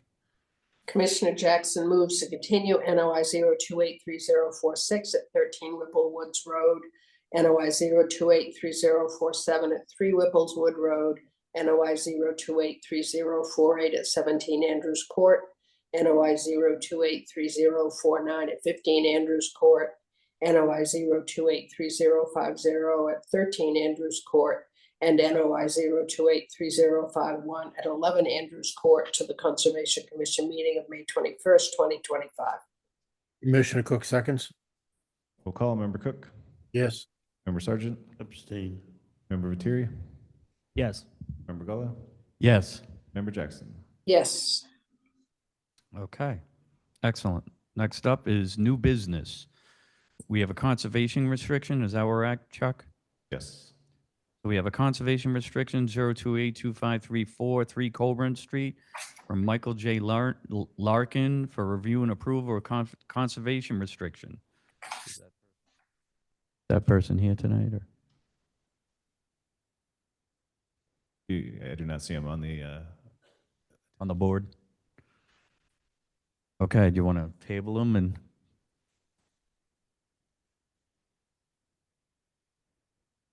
Did you review it? Did everyone review it? Is everyone good to go to move it? I mean, it's what we like. It's what we want. Have all the conditions been incorporated, Chuck? There was He has an a, order of conditions for the construction of the home, and then Okay. one of the conditions was the conservation restriction on the remaining Okay. part of the parcel. But if you guys need more time to review it, no, I went through it all. Bill, are you open to? Yeah, I'm good with it. Dave? Okay. Oh, Did you check that the actual premises covered by the conservation restriction is what's supposed to be covered on the order of condition? Like the land that's covered under the conservation restriction, it's the same land that is in the order of conditions that was part of the condition to be put under a conservation restriction? Yes, it is. Okay, everyone's good, I guess, so I guess we can Are move we- it. Are we opening this up for public comment? I don't Not think, it's not a noticed item, so it does Yeah. not need. Okay, all right. Commissioner Jackson moves to approve the conservation restriction for NOI 0282534 at 3 Colburn Street. Commissioner Cook seconds. Roll call, Member Cook, Yes. Member Sargent, Yes. Member Viteri, Yes. Member Gullo, yes. Member Jackson. Yes. Okay, next up, we are down to RDA 1826, 18 Eastern Point Boulevard, Essex County Greenbelt Association for Osprey Nest Construction and Coastal Resource Areas.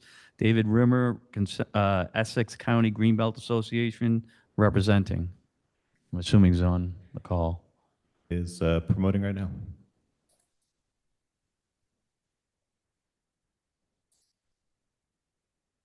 Can you hear me okay? Yes, we can.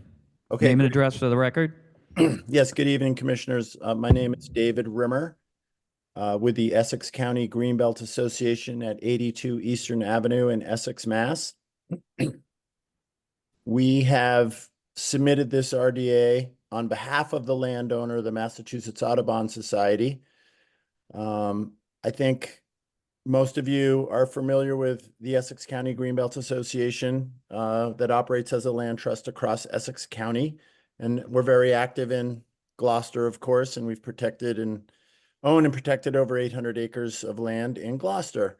One of the programs that I administer is an Osprey program where, among other things, we install these wooden nesting platforms for the birds to nest on.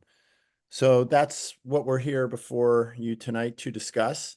We place these platforms strategically. So my colleagues at Mass Audubon approached me and said, what would you think about this land we own out on Eastern Point? So in looking at it, I think it meets all the criteria that we look for in sites to place these platforms. So prepared the RDA, showed on a map roughly where the platform would be placed, and talked in the narrative about the construction sequence. It's quite straightforward. The unit is carried out in pieces. It is put together on site. A hole that's only it's a 6x6 post, so we need about an 8x8 inch hole in the marsh, about 24 inches deep. We tip up the platform and it goes into the hole, and then we brace it off with 2x4s. And then we fill in around the base of the pole, replace the marsh materials. And basically that's the extent of it. So, we think the impacts are quite de minimis. We've placed these platforms in many other communities and used RDAs for that, and we've always received a negative determination. So in closing, that's what we're requesting tonight, is that the commission issue a negative determination for the installation of this Osprey platform at 119 Eastern Avenue, land owned by the Massachusetts Audubon Society, with acceptable conditions applied. And I'm happy to answer any questions that the commission might have. Okay, I'm not even sure why this came up myself, but anyways, so anyone in the public wish to speak for or against the Osprey platform may do so now by raising your hands or speaking. We have no hands up in the auditorium. We have one hand up on the Zoom. Kim Smith. Sorry, I was muted. Well, I think it's a fantastic idea. And they do Dave. Oh, we can't hear you. I'm sorry. Can you speak up? Yeah, let me see. Can you hear me now? A little better. Go ahead. A little better, but if you could speak a little louder. Okay, is that better? Better. Yep. Go ahead. All right. So I think it's a fantastic idea. I think it's great to have an osprey nest there. Thank you for thinking of this. That's all I wanted to say. Okay, thank you very much. Anybody else wish to speak for or against online or here? There are no other hands up at this time. Okay, David, I've seen this place for many years. I love what you do there. It's pretty impressive. I hope the Ospreys are doing well. I don't know if we can go to commissioner comments, if commissioners have any comments. Yeah, Member Cook, No comments. Member Sargent, Thank you for what you do. No comment. Member Viteri, No comments. Member Gullo, No comment. Member Jackson. Love the project. No further comment. Okay, so let's make a motion. All right, Commissioner Jackson moves to close the public hearing for RDA 1826 at 118 Eastern Point Boulevard. Commissioner Cook seconds. Roll call, Member Cook, Yes. Member Sargent, Yes. Member Viteri, Yes. Member Gullo, Yes. Member Jackson. Yes. Commissioner Jackson moves for a negative determination for RDA 1826 at 118 Eastern Point Boulevard as per the documentation provided. Commissioner Cook seconds. Call, Member Cook, Yes. Member Sargent, Yes. Member Viteri, Yes. Member Gullo, Yes. Member Jackson. Yes. Okay, moving right along. Thank you very much. Thank you. Have a good night. Sorry. Okay, good night. Thought you were there. Good night. All right. Next up, we are at RDA 1827, is that correct? Holly Street? Yes. RDA 1827, 70 Holly Street, Marianne Weniger to install a new deck installation, shed removal in riverfront area and intermittent stream. Andrew Stevens of Andrew Stevens Company representing.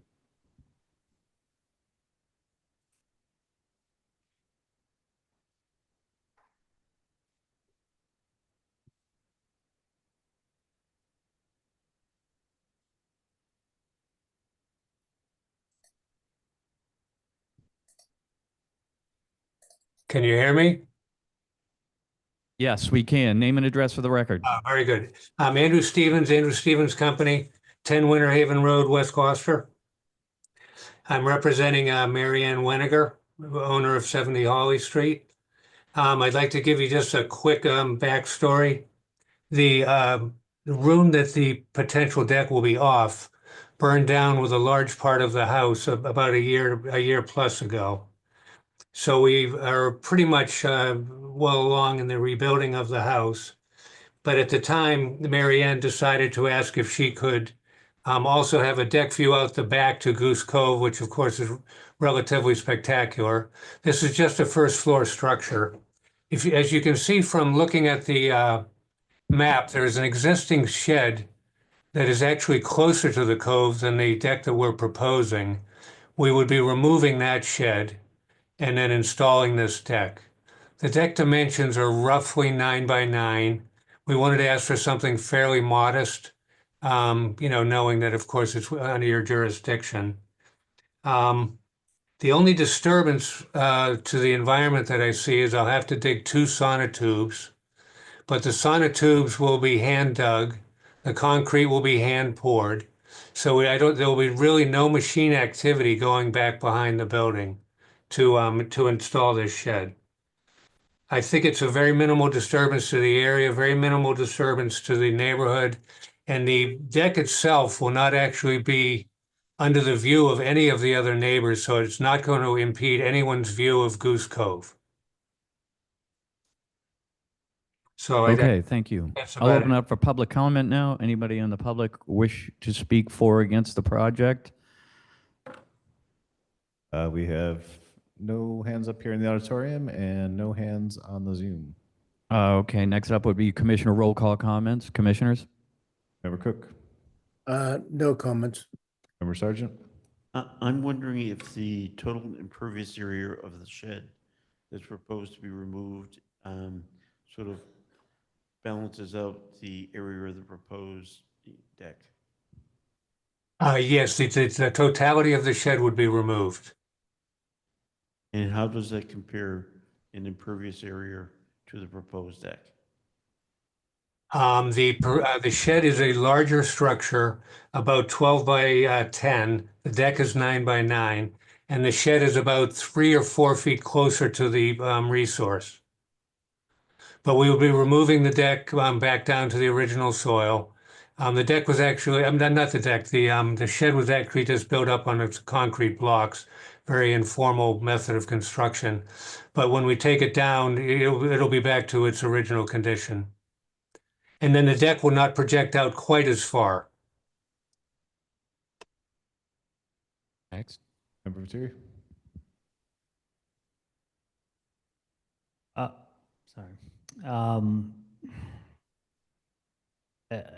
I'd like a condition that all activity, material staging, stockpiling shall be located as far as possible from the mean annual high water line of Goose Cove, and erosion and sedimentation controls shall be implemented during construction. That the erosion and sedimentation controls delineate the limit of work. I'd like to see mitigation plantings in the footprint of the removed shed.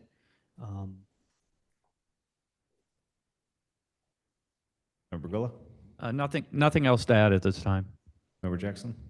No, I have nothing further to add from the previous comments. I agree with them. That everyone? Okay. So we want to move this then? Okay, Commissioner Jackson moves to close the public hearing for RDA 1827 at 70 Holly Street. Commissioner Cook seconds. Roll call. Member Cook? Yes. Member Sargent? Yes. Member Viteri? Yes. Member Gullah? Yes. Member Jackson? Yes. Commissioner Jackson moves for a negative determination for RDA 1827 with the at 70 Holly Street, with the conditions that all activity for construction be as far as possible from the resource area from Goose Cove as possible. And Peter, how much mitigation planning did you want? Enough to cover the shed, so. Yeah, enough to cover the footprint of the shed that remains uncovered from the new deck, and to basically match with the rest of the vegetation in the water in the riverfront. Okay, I didn't necessarily follow that. Have you got that, Chuck? Yeah. Okay. Does the applicant understand it? I think so. Okay, so said. So moved. Okay. A second? Second. Roll call. Member Cook? Yes. Sargent? Yes. Member Viteri? Yes. Member Gullah? Yes. Member Jackson? Yes. Okay. You should be all set, sir. Thank you very much. Thank you. All right, moving down the line here, we're at notice of intent 0283057, 7 Bayberry Lane, Robert Burns to raise, rebuild, in addition to an existing garage and entryway in land subject to coastal storm flowage, coastal dune, buffer zone to coastal resource areas. Evan Govenderen of DeRosa Environmental, Inc. representing. For the record, Commissioner Cook has to recuse. So said. So noted, I mean. Okay. Someone out? There she is, yep.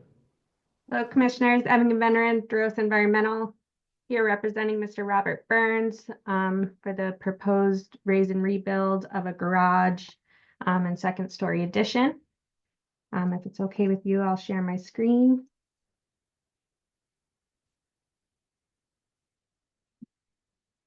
All right, so starting the presentation off with the Mass Mapper GIS website, just to orient you all. So Bayberry Lane is within this residential neighborhood by Coffins Beach and Wingersheek Beach. The site itself is not the first in line to the coastal dune, but it is within the secondary dune. And that was delineated based on the CZM guidance document for delineating coastal dunes with the help of Mr. Richard Loud, surveyor. So we can. I want to start off with this photo. So this is the existing conditions. As you can see that there's a concrete driveway, brick. Here's the entryway that's going to be rebuilt.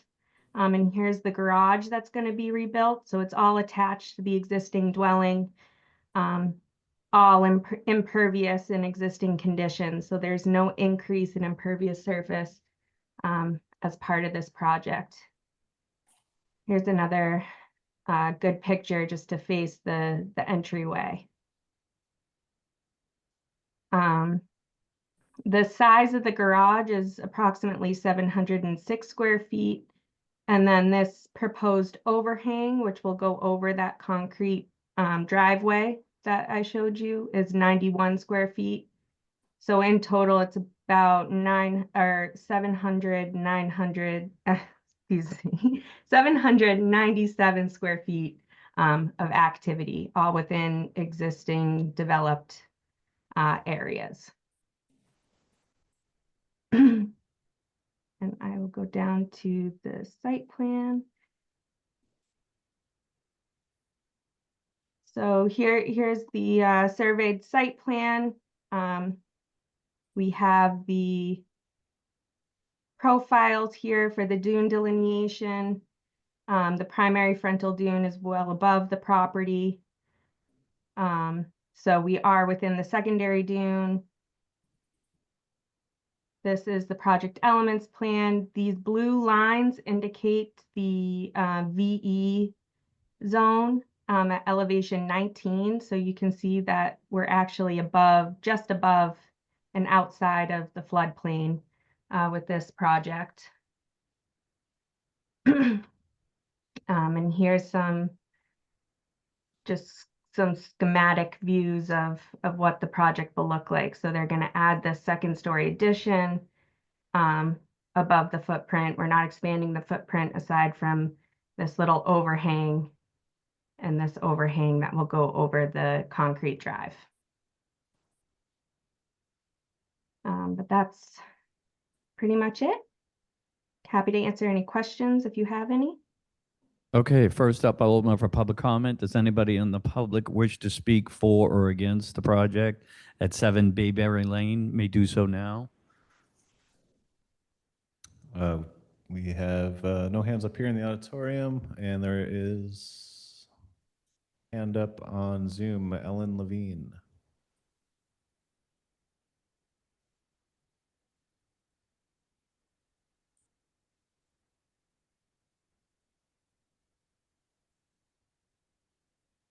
Ellen, did you wish to talk?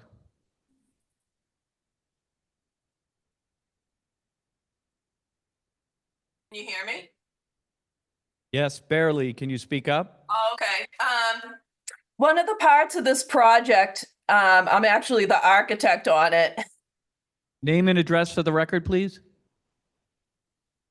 So my name is Ellen Levine, and I work at Treehouse Design at 31 Pools Lane in Rockport.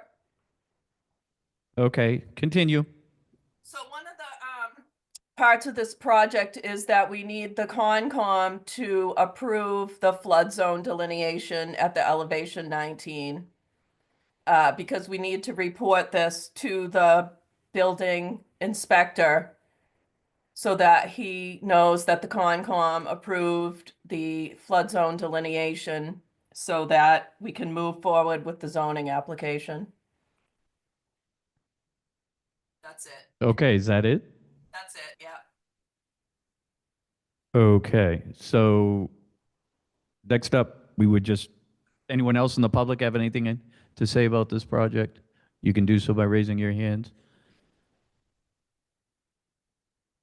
Okay, I guess we go on to commissioner comments. All right, Member Cook. Oh, sorry, it's recused. Member Sargent. Yes, I didn't know we had to look at the flood zone and approve that. I wasn't prepared for this. My question is, does the cantilevered roof add additional impervious surface? It seems like it would. And I would also like Board of Health sign off because this property is served by an on-site wastewater treatment system, and I want to make sure that added capacity isn't being added. Thank you. Member Viteri? One question to you, Chuck, of if you think the flood zone delineation is accurate. Yeah, based on their surveyed plan, it looks like the flood zone kind of circles around the structure there, but would not actually be within where they proposed to put the addition. Member Gola? No further comments at this time. Member Jackson?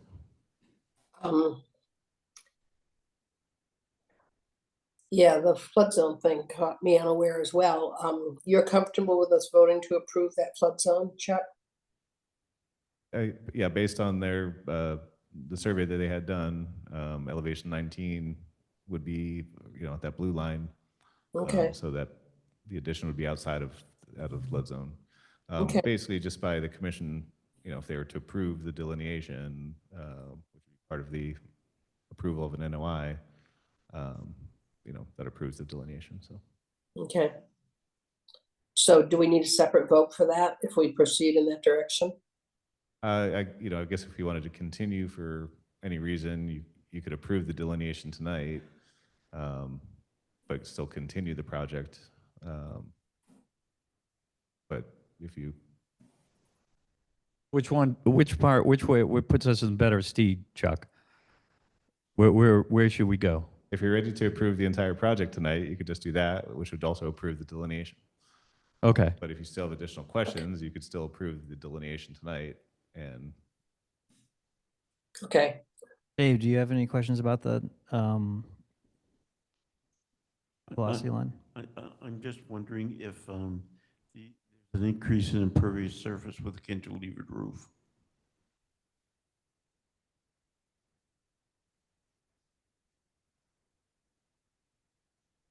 Am I allowed? This is Evan Contreras. I didn't know if Commissioner comments had finished. Yes. Okay. I can respond to that. I'll go back to the photo, Commissioner Sargent. So the cantilever is just going right over this existing concrete drive. So there's no increase in impervious. Thank you. You're welcome. Okay, so where are we here? I think I see that we're ready to move forward. I would concur. Yeah, okay. Commissioner Jackson moves to close the public hearing for NOI 0283057 at 7 Bayberry Lane. Do I hear a second since Bill is recused? Second. roll call, Member Sargent. Yes. Member Viteri. Yes. Member Gola. Yes. Member Jackson. Yes. Commissioner Jackson moves to approve NOI 0283057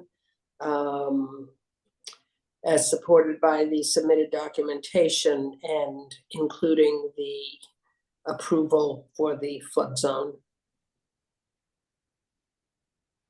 Do we have a second? Second. Roll call, Member Sargent. Yes. Member Viteri. Yes. Member Gola. Yes. Member Jackson. Yes. Okay, you're all set. Thank you. Welcome. You're welcome. For the record, Commissioner Cook has returned. Excellent. And Okay. for the record, Commissioner Jackson is recusing on NOI 0283056. Okay, Beach Road. All right, right in line. Notice of intent 0283056, 38 Beach Road.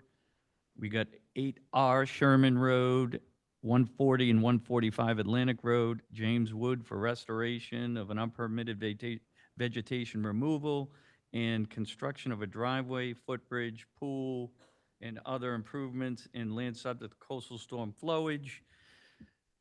And in buffer zone, the coastal zone, BVW, and coastal resource areas, Evan Garendaran of DeRosa Environmental, Inc., representing.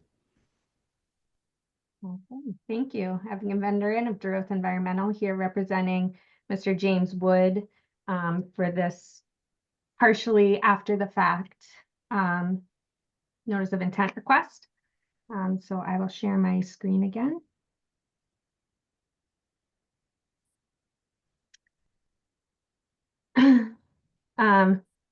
Again, just wanted to start with Mass Mapper just to orient the commission, although I'm sure you're all familiar with Atlantic Road.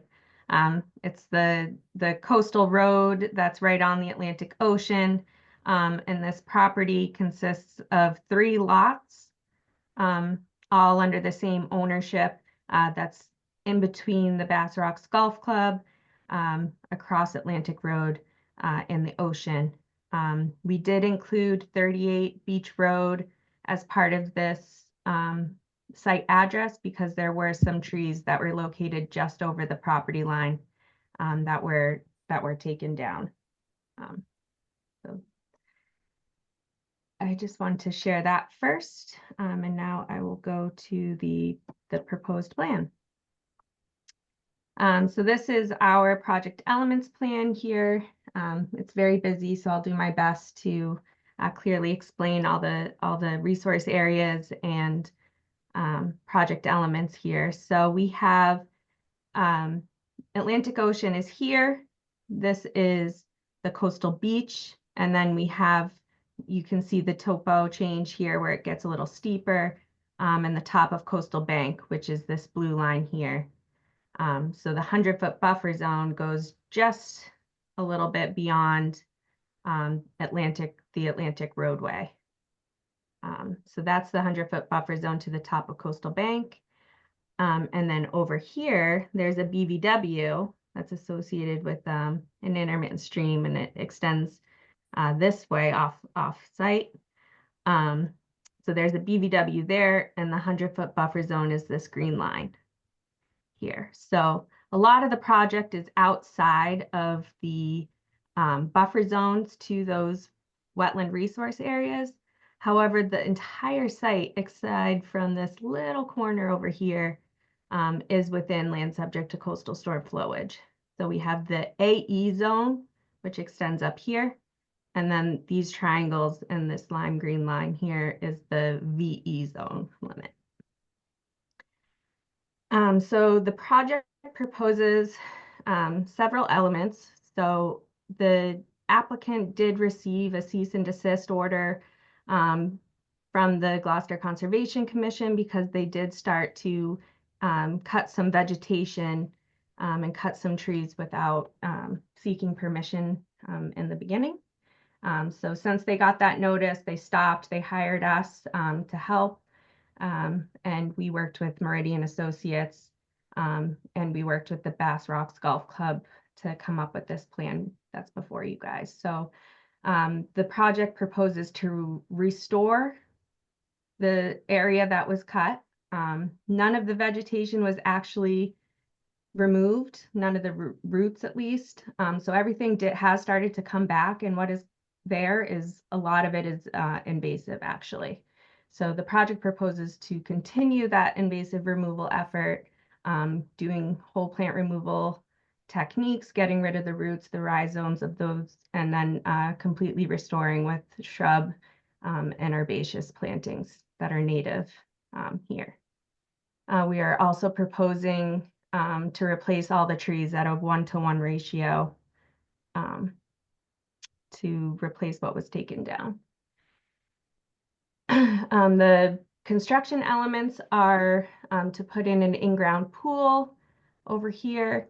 There is some minor grading and some minor vegetation or area vegetation that's got to be removed in order to install this. So we did incorporate that into our calculations for the restoration plans. Again, it's outside of the buffer zone, but all within the floodplain. The grading that's proposed actually will help keep the waters on their property, and it won't, it's elevated so that it will stay on the project site and not have any adverse impacts to the adjacent properties. The project also proposes to reconfigure the existing driveway. So they're just going to expand it a little bit up here so that it's, instead of this curved, you can see where the existing driveway is here. They're just expanding it a tad bit to make it more symmetrical. And then they're going to add this extra parking, pervious parking area over here. The project also proposes, so there's actually a really cool stone shed that's out here in the wetlands. And the only way to access it is to go through the wetland. So what we're proposing is just to do a little boardwalk that's on helical piles with through flow decking, so that it has as little impact to the wetland as possible. And this is just to keep from, you know, over time walking through a wetland. It's supposed to help the vegetation. So we want to just, we're proposing to install this boardwalk so that they can renovate the shed and use it. And then we have over here, this entire area is also occupied by invasive species. It is the buffer zone to coastal bank and within the VE zone. But invasive species have extremely shallow roots. So the intent is to remove all those and then replant with native species, and also give the homeowner a little pervious seating area with a fire pit, so that they can enjoy their property and the ocean views. So that's the construction part of the project, and I will go down to the next page. Again, woody invasives we noted were Asiatic bittersweet, multiflora rose, bush honeysuckle, glossy buckthorn, privet, and Japanese knotweed, all within these red dashed lined areas. So the idea is to use whole plant removal techniques to remove those, and then we'll reinstall native species in its place. And then on this side, there's a stand of Phragmites within the wetland that we'll propose to remove by death of 1,000 cuts, as our principal Mike DeRosa likes to call it.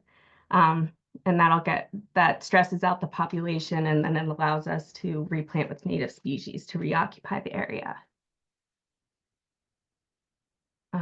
And then we do have our native planting plans, all on the CZM coastal guidance plant lists. We have shrubs, herbaceous species, deep-rooted grasses.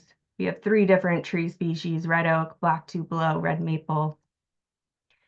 It looks like we're proposing 15 trees to replace the ones that were taken down, plus some. And then we have the same for over here, another planting plan for the BVW where the frag is going to be removed. And again, it's herbaceous and shrub plantings. I know I went over that really, really quickly, but for the sake of time, we can open this up for questions and comments. And I do know that DEP had sent in some comments too that we'll have to address for the next meeting. But I did want to show you guys that we did do the transects and profiles to determine the coastal bank delineation, and I just haven't submitted this yet, and I apologize for that. So I will submit this to Chuck for the next meeting for your review as well. Okay, you drifted off there at the end. Are we, you good? I'm good. Yeah, sorry. Okay. So next up would be public comment. Anybody in the public who wishes to speak for or against this project may do so now. You can walk up to the podium. When you get to the podium, name and address for the record, please.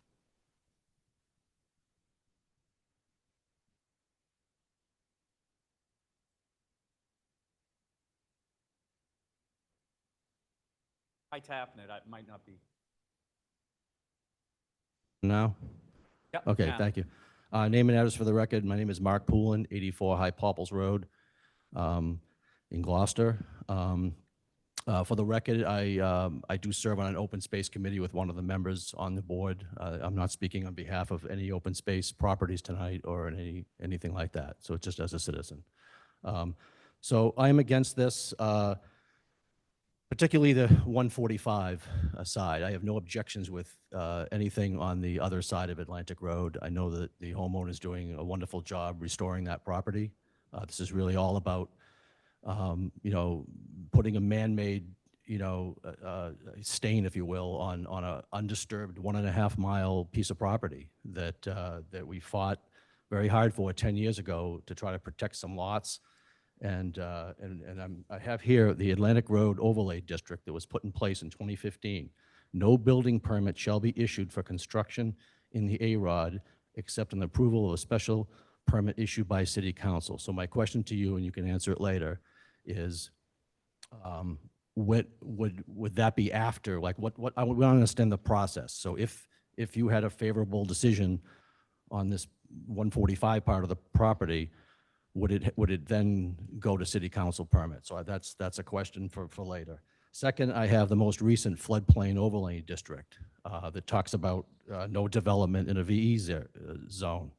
And its definition is right in here of development. Means any man-made change to improved or unimproved real estate, including but not limited to building or other structures, mining, dredging, filling, grading, paving, excavation, or, and other operations and storage equipment and materials. It's all right here. There's 2 ordinances that should protect this land.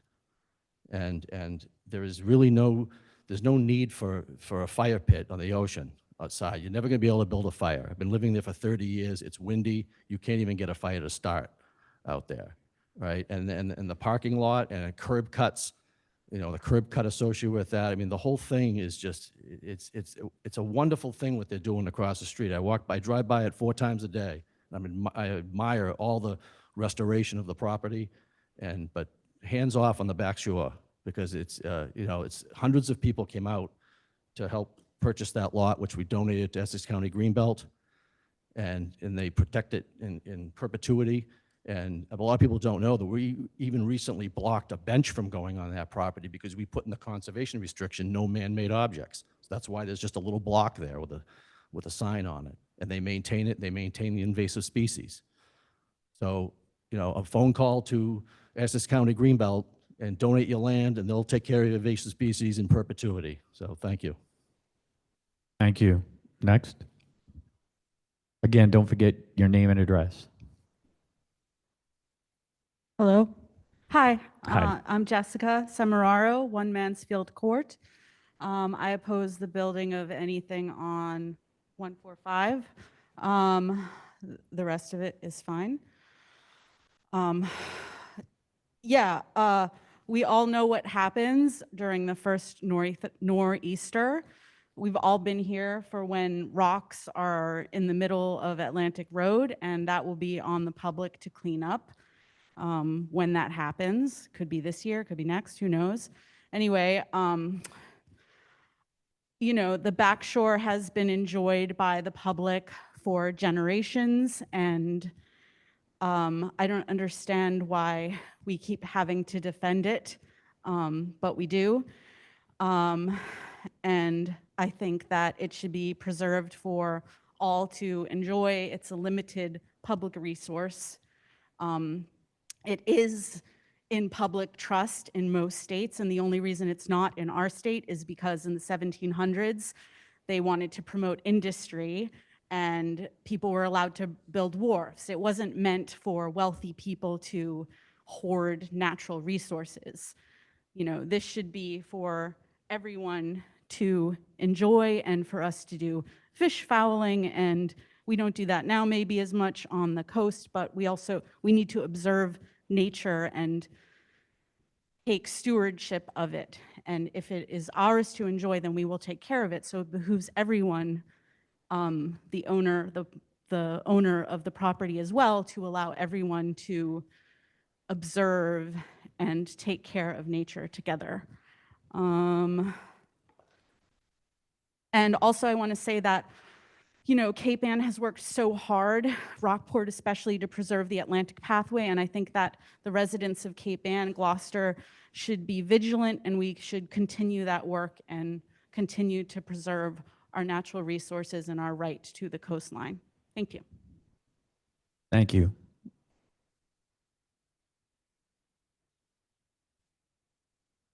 Name and address for record, sir. Robert White, 485 Washington Street. My concern here is the precedent that will be established by the decision of the Conservation Commission. So we are a coastal community, so whatever you folks decide here is going to be referenced into perpetuity for decades to come. So I'm concerned that we want to preserve our coastline, and I don't think that the project here does just that. And how you decide will then decide what happens in the future for other projects just like this. Thank you.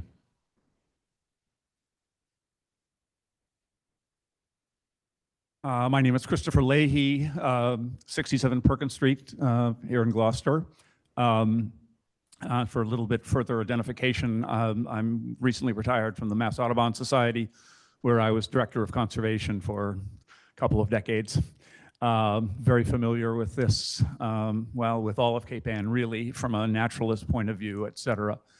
I basically want to underscore everything that the previous speakers have said.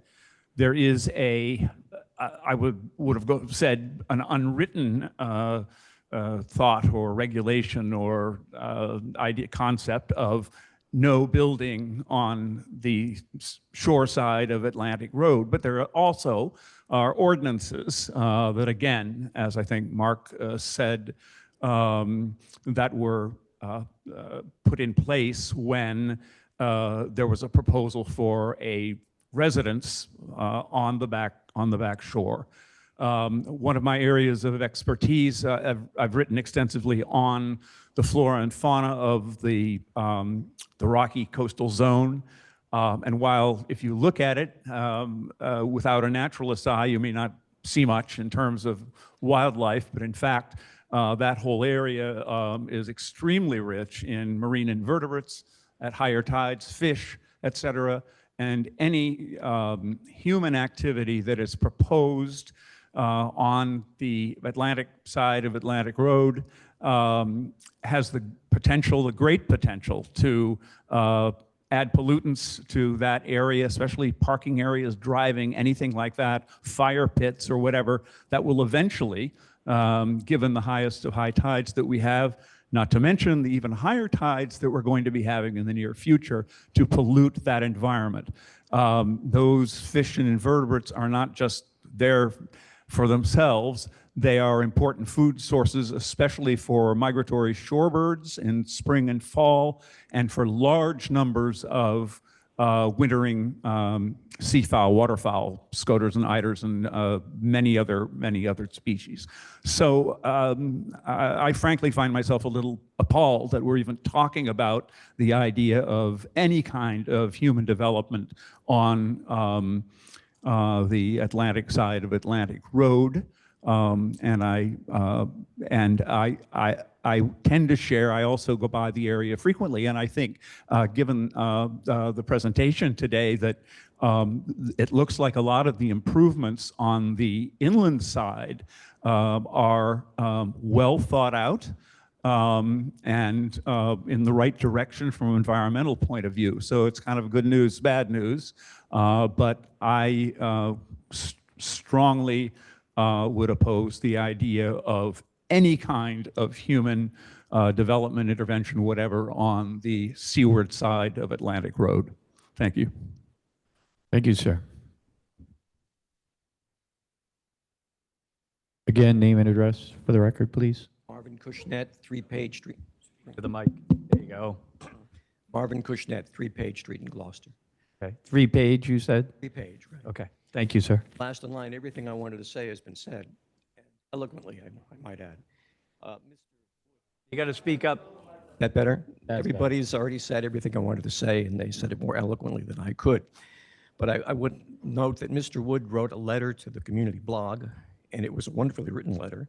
And my wife and I drive by the Shore Road every day, and we commend him for what he's done with regard to the house, maintaining the architecture and its integrity. But of course, development on the Atlantic side of the road, on the ocean side, is just anathema. And what we were upset with basically was the letter was beautifully written, but it was disingenuous because he said he's lived here for 25 years on the west side of town, and he knows better. And I think the duty of every citizen of Gloucester is to protect and preserve and to curate and guard the ocean shore. And to do anything else is to desecrate it. And for that, I thank you for your consideration. Thank you, sir.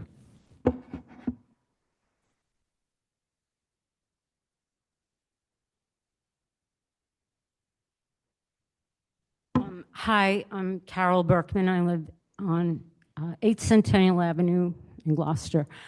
First of all, I want to say I'm so impressed. My daughter dragged me to this meeting tonight. I'm so impressed how so much of the conversation is about conservation. Wow, it's very inspiring to me, and well that we should be talking about conservation. So the only thing I want to say is this idea, that the one line that the lawyer said about my clients want to be able to enjoy their property and put an herbaceous border and a fire pit.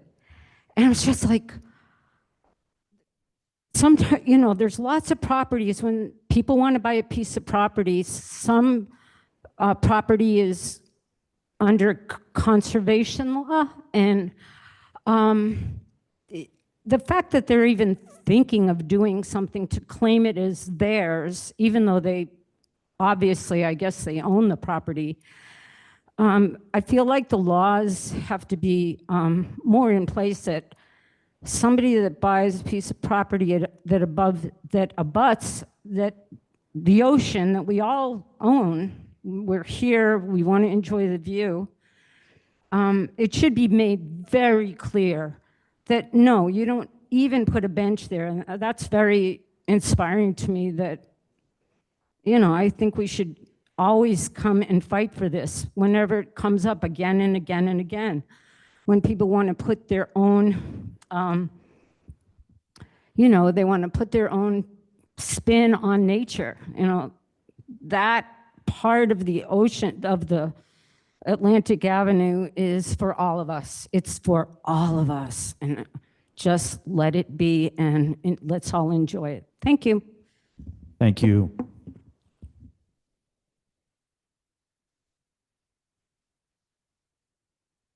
Good evening.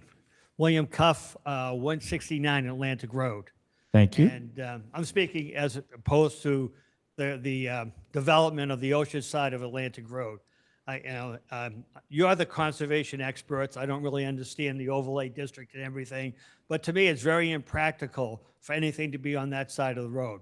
I've moved to 169 Atlantic Road 4 years ago, and I live across that green space that was given to, was given to the green belt. And I also have that the forest, the trees and the bushes on the other side. And what I've seen in the last 4 years with the way the ocean comes in, it's incredible. For the first time this past year, I had water in my front lawn. So I'm thinking to that piece of property, as you clear that foliage down, it's going to open up that area and things are going to go on the road. There's no doubt about it over time. Also, if you look at the hotels on Atlantic Road across the street, they have a fire pit, but they got these plexiglass shields about this high so that they can have it. Someone gave me a portable fire pit as a gift when I moved into my house. There's no way I can even put that in my backyard and try to have a fire because of the wind, as Mark mentioned. And Mark and I was involved in the someone wanting to put a bench on that property across the street from my home. But thank God for the people who were involved with Save Our Shores when they donated that property to the Greenbelt. It had restrictions on even benches going in. So I think it's very impractical. If you look at the ocean side, I mean, the hotels, if you look what they do in the wintertime with the protection that they put on their buildings, with the not only with the plexiglass, but the foam so that they can protect the plexiglass they have there, it just doesn't seem to be practical. I also have concerns about cars parking and the damage it would do on the environment. So, and I also have concerns about the applicant, because I'm also a member of Bass Rocks, and I saw what he did behind his property with all those trees, and I know that they got plans to fix it, but I have concerns about this applicant as well.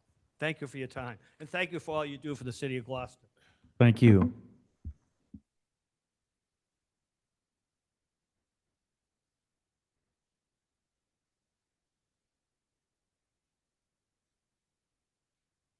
Name and address when you're ready, sir. I'm Mark Quinlan. I live at 139 Atlantic Road. I also own the lot across the street, 138. I am the biggest abutter for the Wood family. Okay. So I'm the biggest abutter for them. I've read all the plan that they're doing.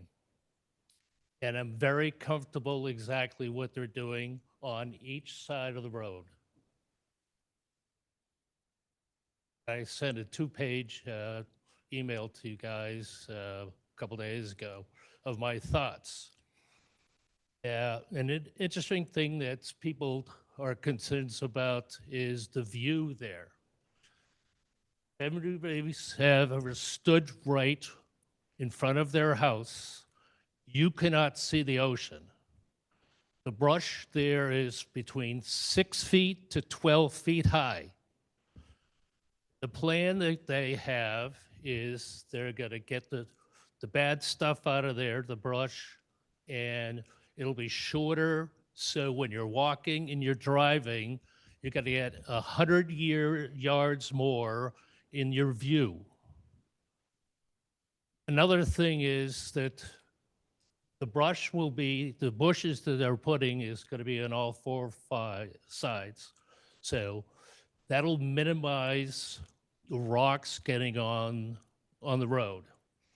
Another interesting thing about that road, if you know about that, when there's a storm there, the only place that always gets the rocks on the road is where the city put the rocks there that are next to the Soge lot.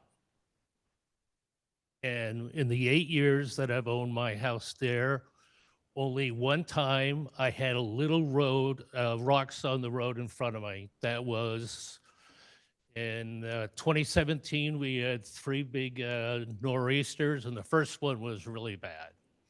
And that was it. So I want you guys to approve this. I think this is a really good plan, and especially everything around the house. I mean, that house was an incredible house many, many years ago. And when they bought it, it was horrible. It's in the yard, and so I've been over the years watching how it got really bad. So thank you. Thank you, sir.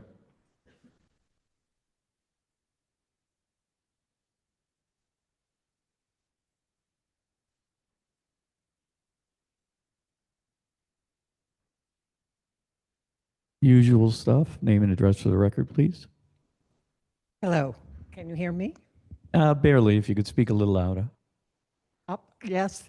Okay, my name is Marilyn Hyde, and I live on 40 Harriet Road, which is a block in from our lovely Atlantic Road. I've lived there since before the blizzard of '78. And just to say, I have seen change, enormous change, that has given me even greater respect for Mother Nature and her power. And it's quite,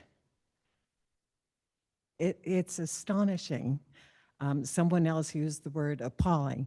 I'll just say it's astonishing to me that people do not appreciate what the change has been on the back shore over these decades.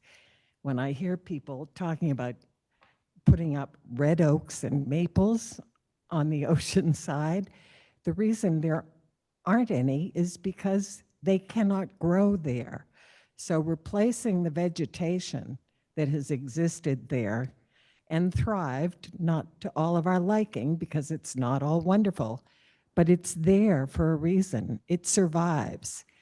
The rocks, when I first moved there were mountainous rock formations. And over these years, with the tides and the storms, we've watched that backshore rocky coastline get leveled. You don't see the dramatic height rock outcroppings that we used to have, because it's all been filled in with all the storms that have brought the rocks in. So to think of anyone building anything there, it is astonishing. And I hope you'll appreciate the back shore for what it has been, and hopefully will continue to be. Thank you. Thank you. Anybody else? We do have several folks on Zoom with their hands up. The first is Richard Carlson. For the record, we're only giving 3 minutes from Hi here there. on out. Sure. Hi there. Rich Carlson, 7 Ratcliffe. Well, I applaud Mr. Wood's plans to restore the plantings and remove the invasive flora. Speak up, sir. You can't. We can't hear you. Sorry, can you hear me now? Yep. Well, I applaud Mr. Wood's plans to restore the plantings and remove invasive flora and to restore a house that has been part of Gloucester's history. I am appalled by his plans to construct a private recreation area on the ocean side of Atlantic Ave. The City Council has specifically identified this as protected and requiring a special permit for development. At best, this is tone deaf to the community, and at worst represents the creation of what could become a public hazard by building in the VE zone, resulting in construction materials being strewn over Atlantic Ave in the next big storm, pollution from parked vehicles, or a fire hazard to the fire pit. Owning property by the ocean is part of a trust for future generations. I join with most of the prior speakers and would ask you to reject this plan until the 140 development is removed from it. Thank you to the Conservation Commission for preserving natural Gloucester and our access to the sea. Thank you. Anyone else? Yep, the next hand up is Linnea Hagberg.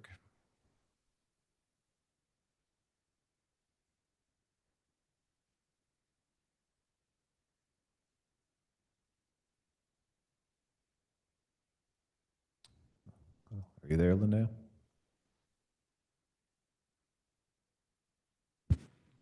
What's the name? Linnea Hagberg. Not there. We'll move on to the next hand up is Brenda Malloy. Hi, Brenda Malloy, 43 Rocky Neck Ave. I just want to say the Atlantic Road Overlay District was put into place for a reason, to protect the back shore. It's a precious resource. It's beautiful for those who walk and drive along there. I think it would be a travesty if this recreational area was allowed to be built. It would also give other owners on Atlantic Road the precedent to build on their property across the street. And I think that it would be really in bad taste. And I think that it would just be absolutely horrible. And I hope you don't vote for it. Thank you. Thank you for your brevity. The next hand up is Judy W. Hi, this is Judy Weinberg. I live at 14 Atlantic Road, and I walk on Atlantic Road all the time past the beautiful water without seeing any people if I look to my left or my right. I also want to go on record. The first 2 people who spoke said it was 145 they opposed to, and I think they meant 140. That's the one on the ocean side, correct? I believe so. Okay, so just for the record, so it doesn't, this is recorded. And I agree with everybody else. I think this is just appalling. And it's also a safety hazard. I mean, I know this is a conservation thing, but people walking on that road, you have a fire pit going and flames, flying at you. It's just unconscionable. I just can't, I hope you don't do it. And it sets a terrible, terrible precedent. And thank you for your time. Thank you. The next hand up is Kim Smith. Can you hear me? Yes, we can. Well, thank you, Conservation Commission and Conservation Agent, for all that you do. I just wanted to add that today I went there to 140 Atlantic Avenue. And there is quite a few invasive species there but there are also many native plantings already there. There's shadblow, there's black cherry, there's beach pea, and there were a number of birds nesting there as well. And I think that if however it pans out is, and I hope not to see any building there, but it would also be great to help restore that area, because there's, as much as there is many native plants there, there's also a lot of invasive species as well. And I agree with the woman who said that the planting list provided by the environmental group is not going to survive there. Things like ironweed and things like that don't belong in a seaside planting, and they won't help protect the area. You need more things like shadbush and black cherry and things like that. And what the planting list that has been provided is not going to survive in that area. So that's all I just wanted to add. Okay, thank you very much. The next hand up is Janine Tillotson. Hello. My husband and I have lived at 30. Name and address for the record, please. Oh, I was about to say that. My husband and I have lived at 33 Links Road. We actually are directly behind the woods across the golf course. And I'm going to try to speak really quickly because I know, by the way, thank you guys for all that you do. I know this is getting really long. So I can only reiterate, and my hat is off to all the people who have so eloquently already described why this is such a terrible idea. What I would add is why. But when I say why, I don't understand why this area would need to be disturbed when these people have so much already to enjoy on the other side of the road. And if we look at all of the houses that run along Atlantic Road in that area, you'll notice that every single one has taken some care with their property across the way adjacent to the ocean, but they have done no development on it, which is such an important thing in terms of respecting our community and nature and supporting an idea that Gloucester is for everyone. So I am very happy that the Wood family is honoring that wonderful architecture, but in the same vein that architecture is being preserved, I would ask that they preserve the shoreline for everyone. There's not much else I can add beyond all the eloquent things that have already been said, including I'll be quite frank about it, the lunacy of thinking that most of the ripping out of these plants and putting in other things, they will not survive the incredible winds, and we have witnessed many floods over the 20 years we have lived there. It won't happen. So there's just a little reality check there too. Thank you again, commissioners, for all that you do. Thank you. The next hand up is Jane Knott.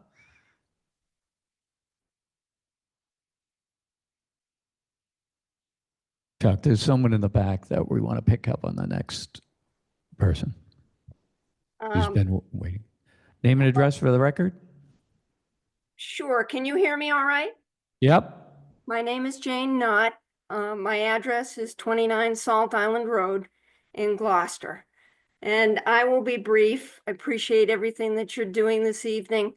I just wanted to address a couple of the resource areas that are protected by the Wetlands Protection Act that you've heard about tonight. The work that's on the Atlantic side of Atlantic Road is land subject to coastal storm flowage. And the Wetlands Protection Act prohibits activities that impede the horizontal movement of floodwaters or alter the topography in a VE zone without demonstrating that there's no adverse effect.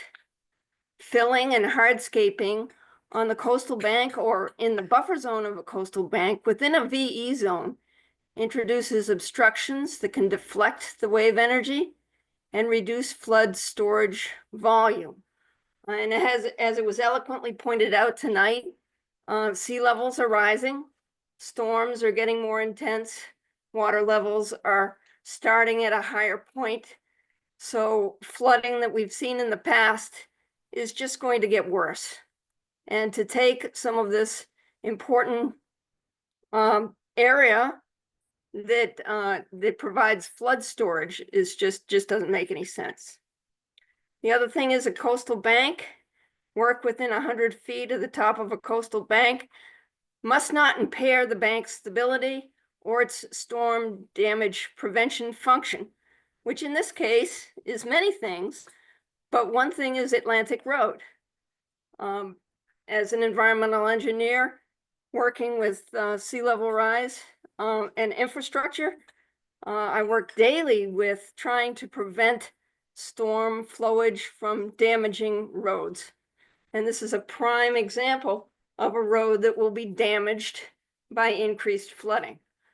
Excavation for the parking area and the fire pit removes vegetation that stabilizes the bank, and it also adds a load to the crest of the bank, increasing erosion risk. So thanks for listening. And I hope that the Conservation Commission prohibits this work on that side of the road. Thank you. Thank you.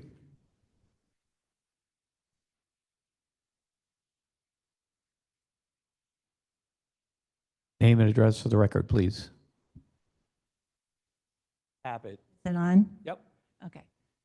I'm Nancy Sullivan. I live at 26 Grapevine Road, but for 30 years I lived at 45 Links Road, and I walked every day on the back shore. And I am horrified by the idea of anything being built on the ocean side of Atlantic Road. I just hope, I agree with all the people who have opposed this. And to have that happen would change Gloucester more than it's already changed. And I feel that it is another example. I mean, it would be an example that other people would try to do on their own properties down the road.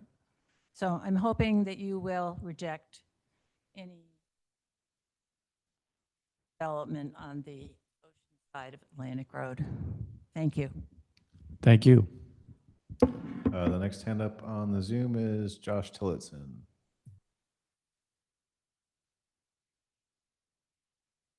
Can you hear me? Yes, we can. Name and address for the record. It looks like you may have just muted yourself again, Josh. Hold it down. Is that what I do? There you go. Now we can hear you. Oh, okay. I'm Josh Tillotson, 33 Links Road, Janine's husband. There's not much more to say here other than I am in total support of opposing this. It's hubris in my mind. And if you go Google the perfect storm, we all remember that, you will see the very first picture that comes up is very close to the front of this house. And you can see Atlantic Road torn to bits. Now, this is only going to get worse. We all know that. And so to think about putting anything on the ocean side is just pure lunacy at this point. And while they're doing a beautiful job of renovating this gorgeous house, including this in it is very disturbing to me, and it makes me sad. Anyway, if I could share my screen, I will show you that picture. Let's see if I can do that. And not seeing where it works on here. I'm pretty sure we've seen this picture, sir. We are running really late. That's all I have to say. Thank you, sir. The next hand up is Beverly Palmacci. Hello? Yep, we can hear you. Name and address for the record, please. Yep. Beverly Palmachi, 8 Commonwealth Avenue. I am in complete agreement with every objection that has been brought up. And most importantly, to approve this would be a horrendous precedent. And it just shouldn't be done. That view is for everyone. Let nature be nature. You want to have a barbecue, fire pit, put it in your backyard or even your front yard of the other side of the road. Leave the rest for everyone to enjoy. Thank you. Thank you. Anybody else? Chuck. There are no other hands up at this time. Okay, so we've heard from everybody. We appreciate all your comments. Ms. Govenderen, I'm assuming we're going to be going to a continuation? Yes. Okay. We will. Okay. Anything briefly you want to add before we move to continue? We want to hear commissioner comments. Oh, I'm sorry. That would help. Yeah, that was going to be my only request, is if there were just any commissioner questions or comments. Member Cook. One, as far as the restoration goes, I'd like to know the total number of trees that were removed. It is restoration. I'm not really comfortable with the one-to-one replacement on that. And for now, that's all I'm gonna say. I agree with everybody that's spoken before me. Member Sargent. Yes, DEP has expressed concerns about the applicant's delineation of coastal resources. I share those concerns. Noted that this coastal bank provides protection from stormwater wave action and is also sediment producing. Therefore, its functionality could be compromised with any disruption of existing vegetation on the coastal bank itself, as well as along the nearby buffer zone. It's noted that mitigation plantings for this area are proposed to be planted further away from wave action than the current vegetation, providing less protection for the stability of the coastal bank. Secondly, the after-the-fact notice of intent is based on a charitable assumption that a new property owner wasn't aware that removing trees from his front lawn that happened to enhance his view without a permit was an honest mistake. Even if it's an honest mistake, property owners should never become enriched as a result of unpermitted activities. All replacement trees should be in the same general area of the violation and not in a completely different compromised wetland resource area. Also wondering how much area around this deteriorating roofless shed would become permanently altered once it becomes utilized. It would be much better for wetland resources if the shed were removed completely, and that potentially could be used as mitigation. And I'm wondering if test pits were performed in the area of the proposed in-ground swimming pool. It's likely that there's shallow depth to ledge in that location and blasting would become necessary. Thank you. Member Viteri. I had a question about how many trees would be replaced as well. The NOI says 14 in one place and 15 in another, so just wondering what the proposed number is. I generally agree with Commissioner Cook that we don't tend to approve one-to-one replacement of cut trees. I also agree with Commissioner Sargent that any replacement and mitigation should be in the general location of where the cutting took place. I had a question on the work proposed on the ocean side of Atlantic Ave. What is a decomposed granite path? What is that made of? Another DEP comment was that hard surfaces and pavers do not protect the functions of land subject to coastal storm flowage, and share that sentiment. And final question about the driveway extensions. Will those all be pervious? Where will it stormwater run off? Will it run to the wetland or will it infiltrate into the ground? Member Gola. As chair, I completely concur with all my fellow commissioners on this. It's a no-go for me as it stands today. I had a couple comments, question myself, if I may. I did notice, I guess the delineation for the wetland was done by another company, not DeRosa. The buffer zone, I'm not sure is correct because it looks like the buffer zone is based on the delineation that just kind of stops at a random point halfway down the driveway. I'm wondering if that wetland continues further down, which would then change the buffer zone. Also, during our site visit out there, that entire area from the road, almost all the way up to elevation 19 across the entire front yard was completely inundated, and in some places had standing water. Looks like there are some wetland plants trying to poke up through the lawn there, and I'm curious if any analysis was done on the soils in that area. I'm wondering if a larger part of that front lawn, which is actually a lower elevation than the wetland across the driveway, might actually be a wetland that has problematic vegetation because it's been maintained as lawn for quite a long time.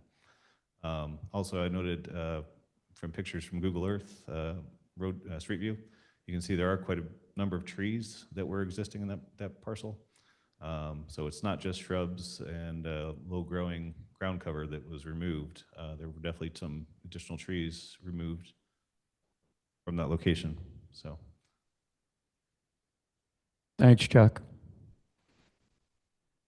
Everyone else spoke in, Joe? Oh, she's recused, that's why. Okay. So if there's no other comments at this time, I don't know if you just want to make a motion to continue and respond to all that at the next meeting? For the most part, I do, but I just wanted to clarify that we counted 14 trees that were removed, and we are proposing 15. So if I'm hearing the commission correctly, they like more than 1-to-1, so we'll look to up the number of replacement trees for the next meeting too. But everything else, I think I can respond for the next meeting. Okay. I had one additional question. Were any of the trees going to be planted on the golf course property?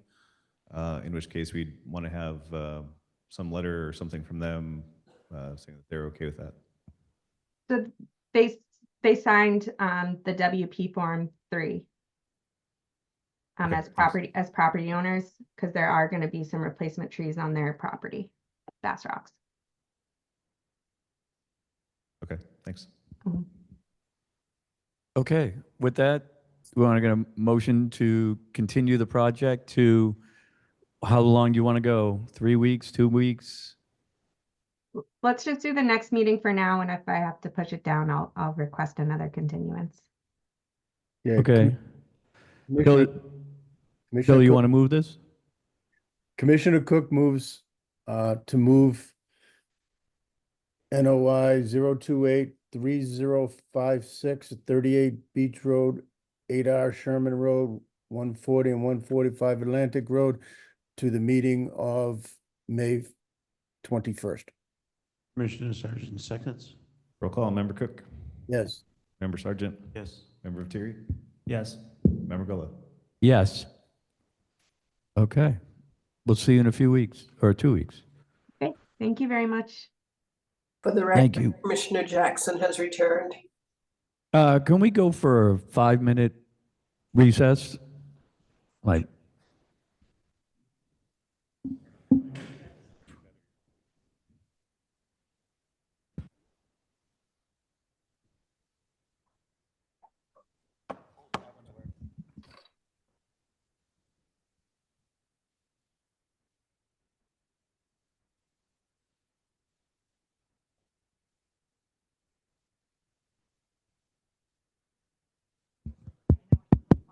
Hello, hello.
Thatcher Road, Atlantic, Road, I guess, along Bass Rocks.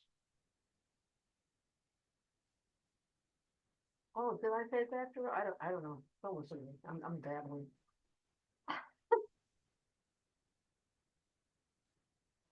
Not forever.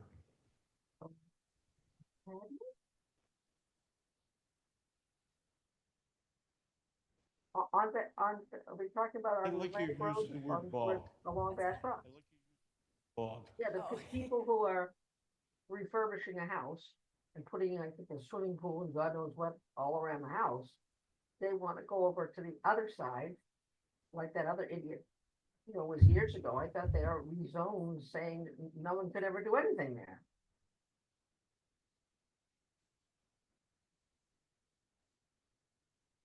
Yeah, right, with graveled area, parking for 2 vehicles, fire pit.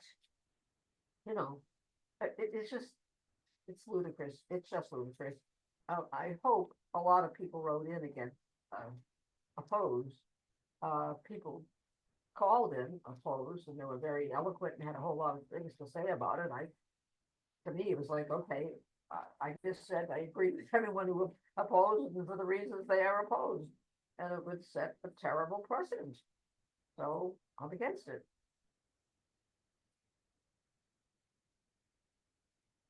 Well, as I understand it, it is on the books that they can't do it because of the zoning. I mean, it's some complicated, letters and numbers or whatever, but the bottom line is it's zoned that way because of what it is, and it's not to be built on. But that doesn't stop people from asking and figuring it. There was one person, a neighbor, who was all for it. Huh? Yeah.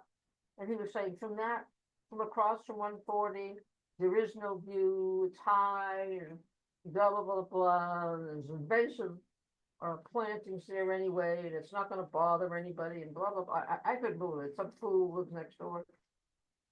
But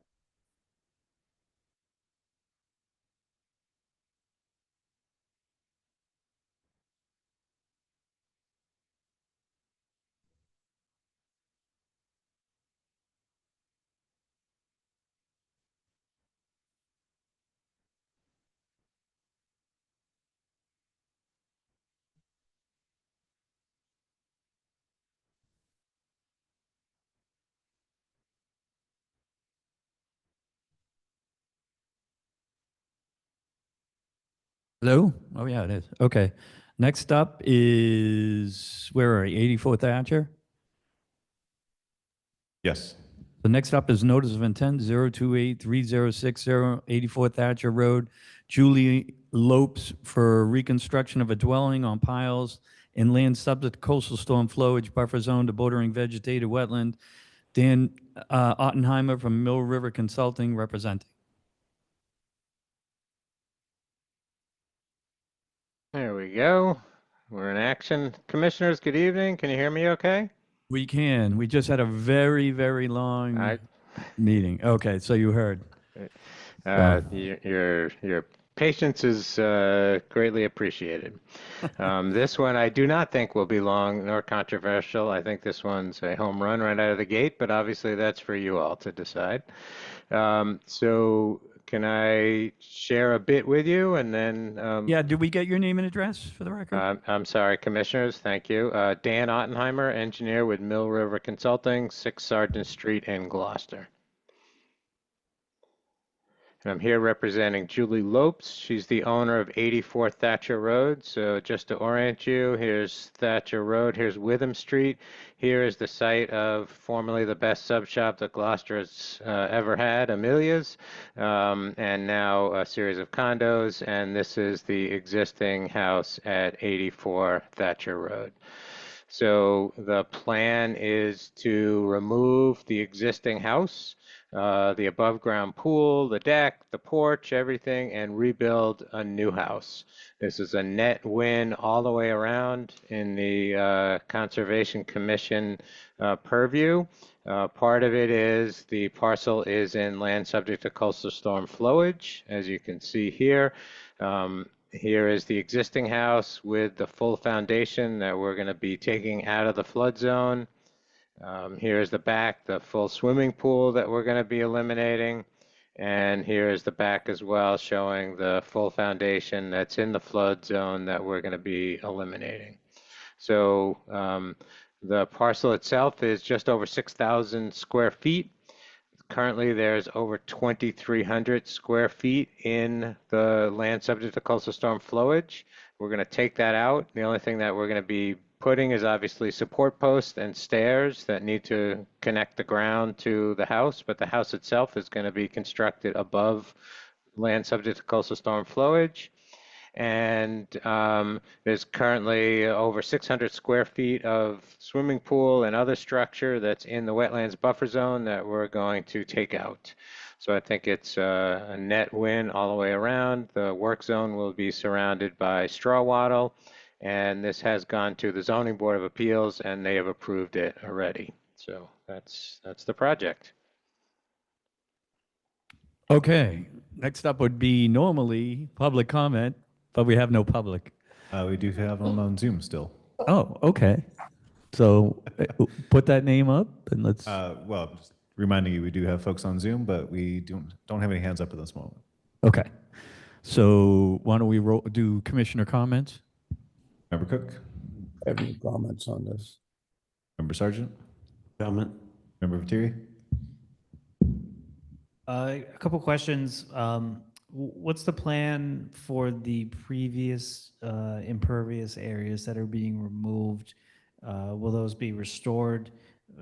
Essentially, what's the ground surface going to be under and around the house that's put on pilings?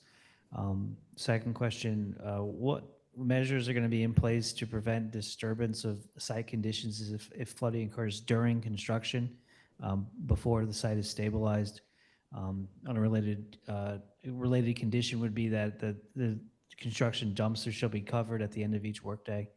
And the last question is how do the breakaway panels work? Are they attached to the structure? Is it possible they could come loose in the event of flooding? Member Grilla? Nothing else to add. Member Jackson? I think this is a good project. I'm very familiar with the site. So I have respect for Mr. Terry's comments, and I agree with them as well. But I do think overall it's a very, very good project. I just had the additional question about the shed that appears that it's on a parcel owned by the city. I don't know if that was going to be remaining or coming out or allows that. Do you want to respond to that? Yeah, I can answer all the questions. Should I do that now, or are there more? Yep. I think we got. Okay. Great. So Commissioner Vitteri's questions around the house, there's going to be a gravel drip edge to take the roof runoff when it rains. And then beyond that, it's going to be like it is now, return to lawn surface.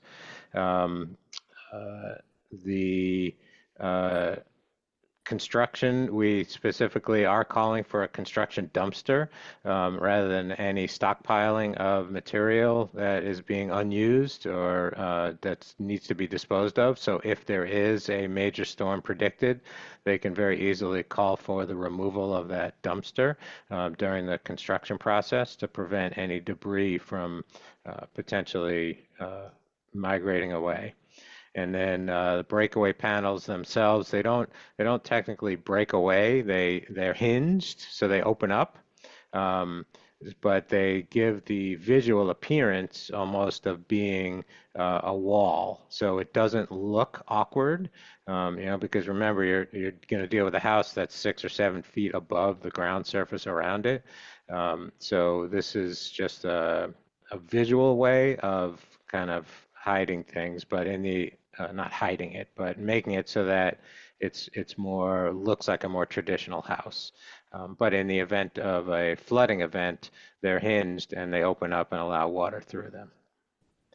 And to Agent Shade's question, the shed, there's no plan to alter or do anything with that shed. One follow-up. So you said there's going to be a gravel drip edge around the perimeter of the house. Is there going to be gravel underneath Yes. Okay. Yes, gravel underneath and gravel around it, correct, yep. And I believe in similar situations, the commission has had conditions that no hazardous waste would be stored in that area that would have the breakaway panels, because it might get washed away in a flood situation. That's a good call, actually. But, yeah. Do we have a condition that nothing is stored underneath the house? well, the panels would pull it apart, though. That's the problem. If the panels lift up and blow out, you got to let them let the water out. Yeah, I mean, I'm talking about no objects or anything under the house. There's 6 feet or so. I don't want anybody to put like a People are going to put stuff. bicycle or something. I don't know. Right. That's about it. Yeah, I would Did you get expect. that? Sorry, Ms. Oppenheimer, we were discussing it amongst ourselves. I So- understand. I agree fully that no flammable or hazardous materials should be in the flood zone, 100%. Otherwise, I would expect the owner to keep beach chairs during the beach season, and that's the extent of what would be underneath there. Maybe bicycles, as someone said, but nothing major. Okay. Bill, anything to add? Kind of quiet up there. No, Nice. Okay, we're good? I'm good. Anyone else have anything else to add to this? Oh, Yeah, sorry to keep coming back to me. I guess my question is you're replacing a foundation that's in the ground, and that area going to be made pervious so that any floodwaters can infiltrate underneath the house? Yes, correct. Yes. It will be, it's currently, there's a full foundation, so there's a basement that's maybe 3 feet below the surrounding grade. So they are going to bring in material to level it off with the surrounding grade, so there's not a drop off underneath. And that's going to be done with gravel, like you had said. Are they gonna break up the foundation? Yeah, there's no reason to have it there. It's going to be in the way of the new supports. So yes, correct. Yep. And it's just cinder block. I don't know if you saw it in my pictures. It's not something that you would want to build a new house on top of. Got it. Are you going to have a slab on grade underneath or no? No. Okay.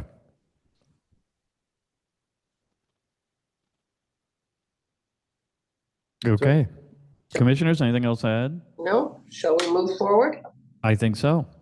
Commissioner Jackson moves to close the public hearing for NOI 0283060 at 84 Thatcher Road. Commissioner Cook, seconds? Roll call, Member Cook, Yes. Member Sargent, Yes. Member Viteri, Yes. Member Gullah, Yes. Member Jackson. Yes. Commissioner Jackson moves to approve NOI 0283060 at 84 Thatcher Road with the previously discussed conditions and as per the documentation. Commissioner Cook, seconds? Roll call, Member Cook, Yes. Member Sargent, Yes. Member Viteri, Yes. Member Gullah, Yes. Member Jackson. Yes. Wonderful. Okay. Thanks for your time, commissioners. Thank you. Have a good night. Keeping it brief. Yeah. Yes, thank you. Yep. Okay, next up is notice of intent 0283059 28 Atlantic Road, 28 Atlantic Road LLC for driveway extension, patio construction, and replacing piles with foundation and buffer zone to bordering vegetative wetlands. John Judd, Gateway Consultants, Inc., representing.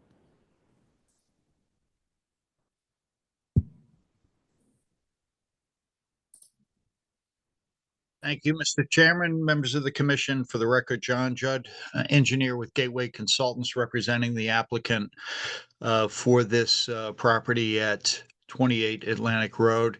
There are five activities associated with this project, and if you'd like, I can pull up my drawing that we prepared for the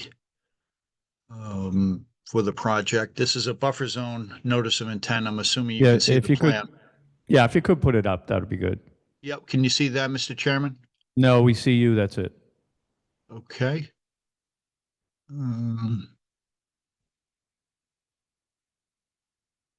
Go back to the entire screen.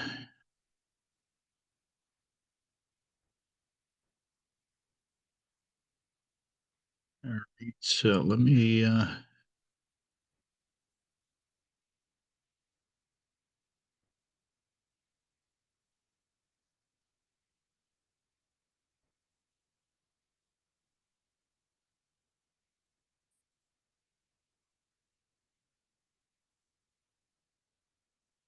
that queued up.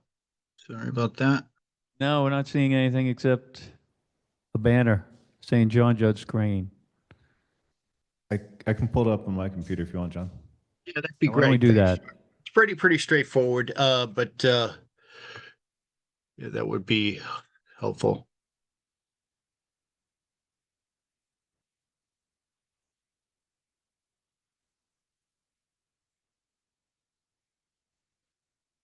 Okay, here we Thank you, go. Chuck. So once again, this is a project, a buffer zone application for 28 Atlantic Road.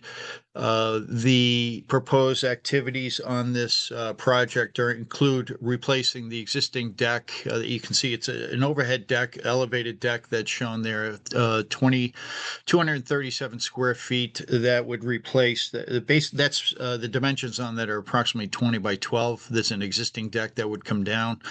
Below that would be a pervious patio that is proposed. And again, this is a buffer zone outside the flood zone. We do have erosion control proposed around the down gradient side of that proposed pervious patio. The one other activity is to replace the existing on the right side of the house. You can see there's a dwelling addition there. That's, well, I shouldn't say addition, but it's part of that dwelling. That is supported by sonotubes now, and the proposal is to have that supported by a full foundation. And the dimensions on that are approximately of 7 feet by 20 feet. And the other activities are to propose an extension for additional parking on the right side there and an associated concrete wall. The final activity would be to provide over 200% mitigation planning. You can see there's some opportunity back there. I did submit photographs with the application of the site, but there's quite an opportunity there. You can see the existing wetland shrubs that are in there, but we're proposing 1,500 square feet of native plantings to make that more of a robust wetland area. We do have suggested water tolerant, salt tolerant plants that would be put in that area, again, with 200% mitigation. And I can answer any questions that you might have at this time. Thank you. Okay, we have no public, so, oh, do we online? Sorry. Yeah, we still have 19 people on Zoom. Oh, okay. Anyone have their hands up? Oh. What am I doing? If there's anybody on the Zoom that would like to speak, please raise your hand. Oh, okay, I didn't know what that was. There are no hands up at this time. Seeing none, hearing none, and close the public comment period. Next will be commissioner comments. Member Cook. No comments. Member Sargent. I'm curious if the proposed concrete foundation to replace the piles will add any impervious surface, to the project. Add like a 2-year monitoring for the mortality of mitigation plantings and all water to be treated before being discharged. Member Viteri. I'd like the driveway extension to be pervious instead of bituminous. And I'd like a continuing conditions that any alteration within the mitigation plantings area be prohibited, except as may be required to maintain the area in its mitigated condition, and that natural vegetation within the resource area be preserved, and that these conditions be noted on the certificate of compliance.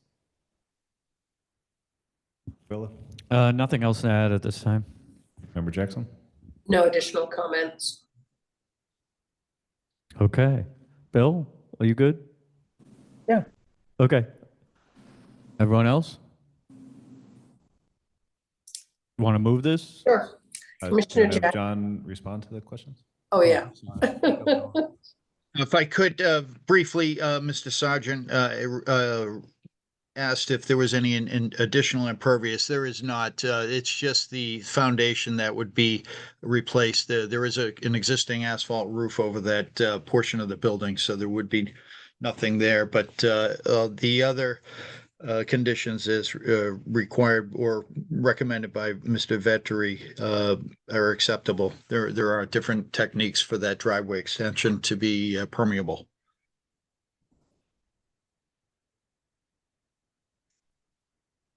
Okay, if there's no further discussion, Commissioner Jackson moves to close the public hearing for NOI 0283059 at 28 Atlantic Road. Commissioner Cook seconds. Roll call, Member Cook, Yes. Member Sergeant, Yes. Member Viteri, Yes. Member Gola, Yes. Member Jackson. Yes. Commissioner Jackson moves to approve NOI 0283059 at 28 Atlantic Road with the aforementioned conditions and accompanying documentation. Commissioner Cook seconds. Roll call, Member Cook, Yes. Member Sergeant, Yes. Member Viteri, Yes. Member Gola, Yes. and Member Jackson. Yes. And also, if we could get a revised plan that shows that that driveway will be permeable. Can do that. Yes. Okay, so next up is notice of intent. Is it 028, is it Eastern Point? Are we about to, Chuck? Yeah. Yes. Yeah. For Eastern Point. So notice of intent 0283058, 40 Eastern Point Boulevard. Richard and Donna Tadler to raise and rebuild dwelling, installation of a pervious patio, pool, driveway extension, drainage swale, drainage swale replacement with vegetation, rebuild existing sport court in buffer zone to bordering vegetated wetland, coastal resource area. John Judd of Gateway Consultants, Inc., representing. Thank you, Mr. Chairman, members of the commission. For the record, John Judd, engineer with Gateway Consultants, representing the applicant for this buffer zone notice of intent. I'm not sure. Can you see that screen? I tried sharing the latest drawing. Does that come up? No, we're not getting it. Okay, so that's going to be an issue on my end. I'll share mine again. If All right, thanks, Chuck. I'm not sure what's going on. I asked for the sharing on this, but doesn't seem to work. Thanks. This is a property at the corner of Eastern Point Boulevard and BMO Avenue, right on the across the street from the harbor. You can see this is the hatch line. There's a lot going on in the plan. We really tried to simplify it, believe it or not. But there's just a lot of detail that needs to be shown. And the hatch line is the existing building footprint. And just very briefly, the activities as noted by the chair is include the removal and reconstruction of the existing dwelling, removal of a large tennis court and replacing with a much smaller sport court. And there would be proposed pervious patio as shown, and proposed pool area. We do include impervious area calculations, which really amounts to just 200 square feet of additional impervious area. However, the applicant has gone through a pretty significant landscaping effort. There are landscaping plans that include significant plantings, buffer zone plantings, and an open swale system that would really allow for quite an abundance of native wetland plantings, and that would equate to over 1,900 square feet of additional plantings, native plantings in this area. There's an existing pipe that goes from the wetland toward the right of the screen, and it goes out to the harbor. That pipe would be removed and replaced with an open swale with suitable hydric plants. And so they really want to take advantage of the water table here and put in a I probably make the mistake of describing it the wrong way, but maybe, an Asian type garden, it seems to me, but open, footpaths over bridges and to allow for that water to continue to come on through the site seasonally. However, there's going to be quite an improvement in water quality leaving the site because of the nutrient uptake associated with the plants. And that's really the extent of the property, this project rather. There's only 200 square feet of additional wetland planting, impervious area, but over 1,900 square feet of mitigation planting associated with this redevelopment of this property. I can answer any questions at this time.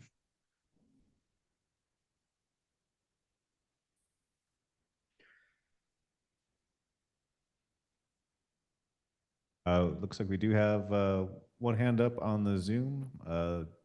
Jay Koshev.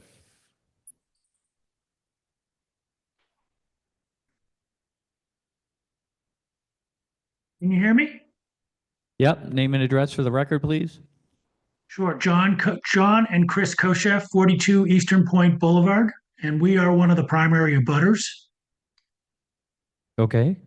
Your concern or your question? So my concern is, if you know anything about this property, it has a significant amount of runoff from the wetlands at the back edge of the property that flows to the front edge of the property. And until fairly recently, a lot of ponding, especially in the springtime, but anytime there's any kind of heavy rain, some of which had flowed over onto our property as well during that period. The primary resident addressed the drainage problem in that pipe finally and opened up the pipe, and it began finally to be able to drain fully back into the harbor, albeit slow when there is any kind of heavy rainfall at all. And my concern is, with all of the construction that is proposed and with all of the elevation grade and change, including the pool area on the front left-hand side of the property, how is this going to ultimately affect the drainage, which we are unfortunately downgrade of on 42 Eastern Point Boulevard? Okay. Any other people have their hand up? We have no other hands up at this time. Okay. Mr. Judd, would you like to respond? Sure. Yeah. Thank you. I think good points by the abutter, but this project will actually improve the drainage situation in that, again, we're removing that pipe and putting an open channel swale here that'll be vegetated. So we're going to be doing several things that are going to be improvements. One of which is the capacity of an open channel swale is substantially greater than the closed pipe, and you take away the potential for any clogs in that pipe that is going to be removed. If there is any cracks in that pipe, that'll all be taken out and replaced with an open channel swale that has substantially more hydraulic capacity. The improvements to the water quality, again, where, as I mentioned, with these plants in the swale, you're going to have a tremendous amount of treatment there naturally. The nutrient uptake for any kind of phosphates, nitrates that might be coming down off the street, any oils, salts, anything like that will be also treated within this swale. So the open channel swale is going to be a benefit both hydraulically and through volume and quality. And with that also, we're not going to be grading any, none of the grading would be toward the abutting property, but again, we're intercepting it on our property and replacing the drain with an open channel swale. So it should be all improvements to the abutter's property. Okay. I think this one, for me anyways, I think I'd like to do a site visit if that's practical for you, Mr. Judd. Yeah. Okay. I don't know if anyone else would like to join me, but there's a lot going on there. And even in my mind's eye, I'm having trouble seeing it all. So that would be helpful. Any other, want to do roll call commissioner comments? Sure. Member Cook? Yeah, the big concern that I have, and it's hard to say it's related to conservation unless we're gonna talk about noise pollution.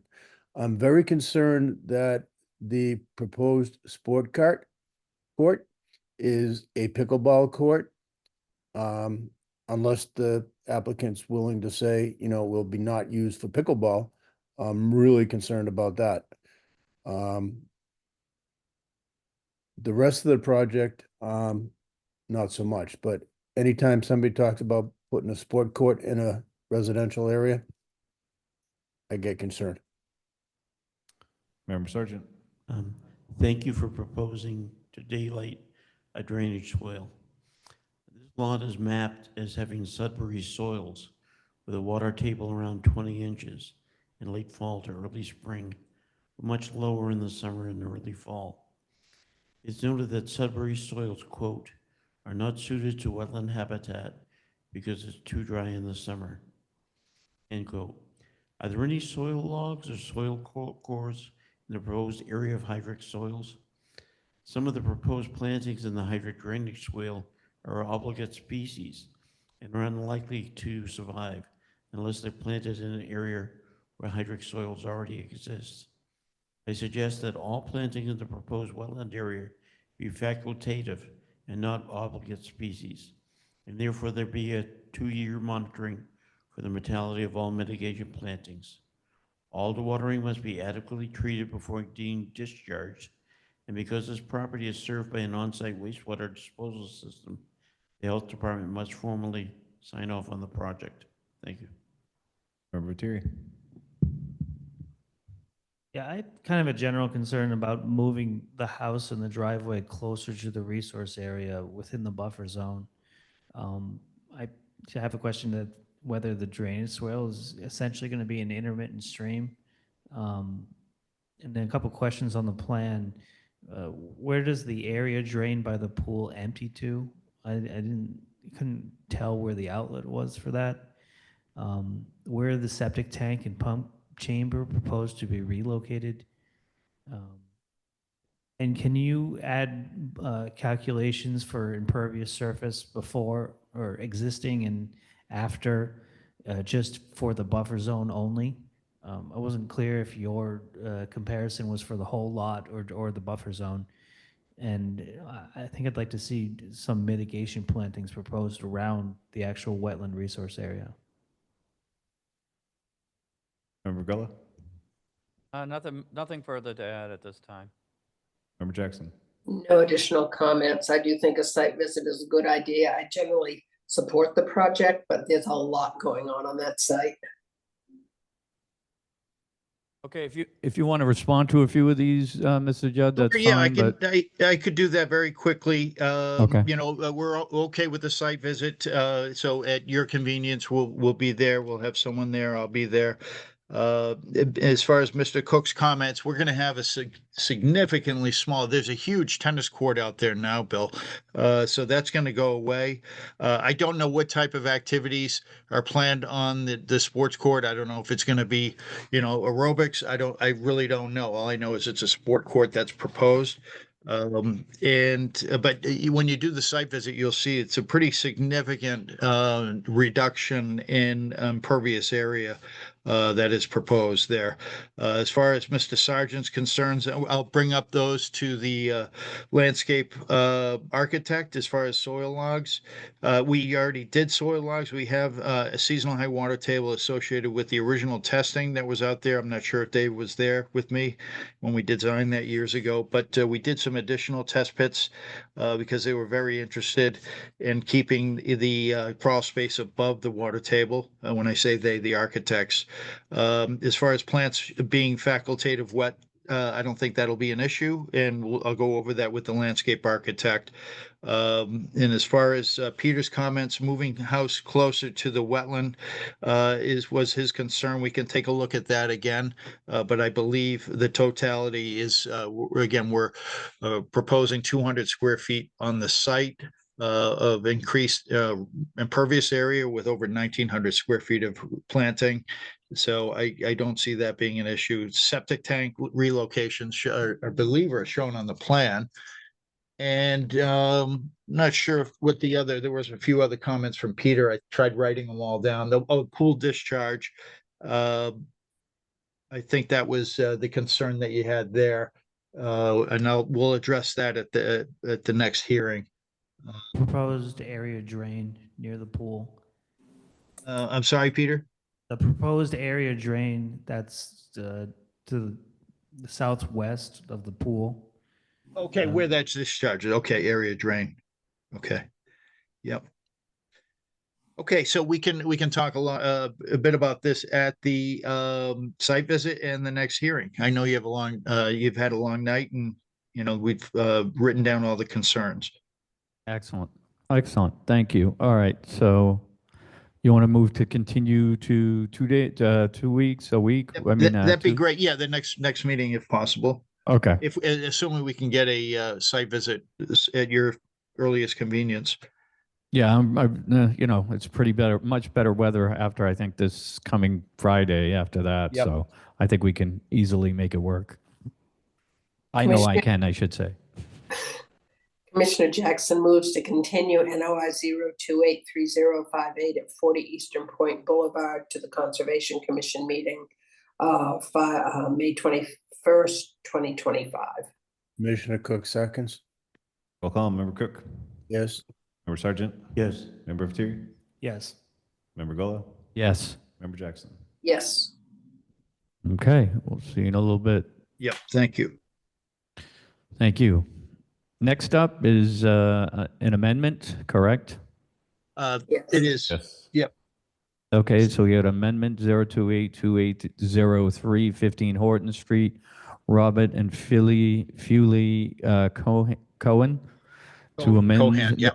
Yep, to amend notice of intent 02803 to include a pier access, seasonal ramp, and float and land subject coastal storm flowage in coastal resource areas. John Judd, Gateway Consultants, Inc., representing.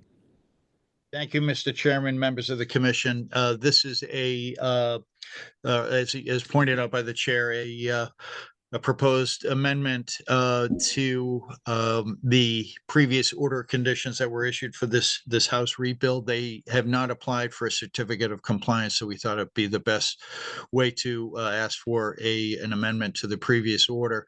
The float and ramp that you see there is from their recorded Chapter 91 license, and what they'd like to do is attach a fixed aluminum pier that would be 4 feet by 9 feet to be basically a level platform before going down the ramp, which is below the house. Those of you familiar with just about everyone who's been on a boat has seen this house. This is extremely high, elevated to get out of the velocity zone.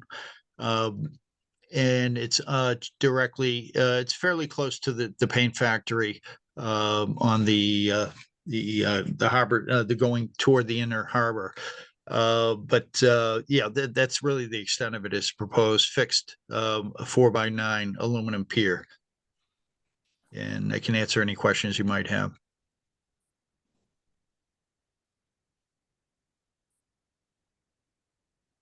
We have no hands up on the Zoom, so. Okay, let's move on to Commissioner roll call comments. Member Cook, I don't have any questions.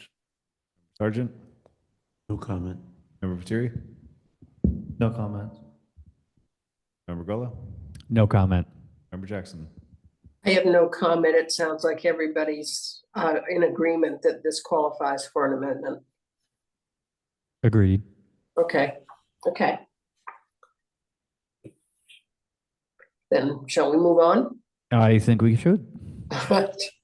Commissioner Jackson moves to close the public hearing for amendment 0283802 at 15 Horton Street. Commissioner Cook seconds. Roll call, Member Cook, Yes. Member Sergeant, Yes. Member Fatiri, Yes. Member Gola, Yes. Member Jackson. Yes. Commissioner Jackson moves to approve amendment 0283802 at 15 Horton Street. Commissioner Cook, seconds? Call, Member Cook, Yes. Member Sergeant. Are we supposed to, this qualifies as an amendment or vote on that separately? Are we supposed to vote on it or can we just agree?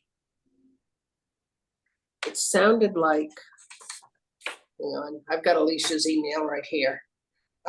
In practice, applicants often skip step 1, which is to decide whether it's eligible, and go straight to step 2 with the hearing. So it doesn't sound like you have to vote on it. If people are more comfortable, I'm perfectly happy to put forth a motion. I'm okay with that. It's just, given my advanced age, it's difficult for me to skip. I understand, Dave. Where were we? You were making a motion to approve it. Yeah, I think we could just, motion this to approve as is. I don't think we need to go any further. Yeah, Commissioner Jackson moves to approve amendment 0283802 at 15 Horton Street. Commissioner Cook, seconds? Roll call, Member Cook, Yes. Member Sergeant, Yes. Member Viteri, Yes. Member Gullo, Yes. Member Jackson. Yes. Thank you all very much. Have a good night. You too. Thank you. Last up, or second to last, we certificates of compliance, ROCOC 0282875 8 Links Road. What you say, Chuck, on this one? For the record, Commissioner Jackson recuses. Okay. Katie did a site visit out there, and the mitigation plantings all looked very good. Everything else looked very stable, and looked like the actual driveway that was put in was actually maybe smaller than what was proposed. So look good to us. Okay. So Bill, do you want to move that? Yeah. So- I just want to make one comment. Oh, Just a sure. Reminder, special condition 19 is noted to be a continuing condition.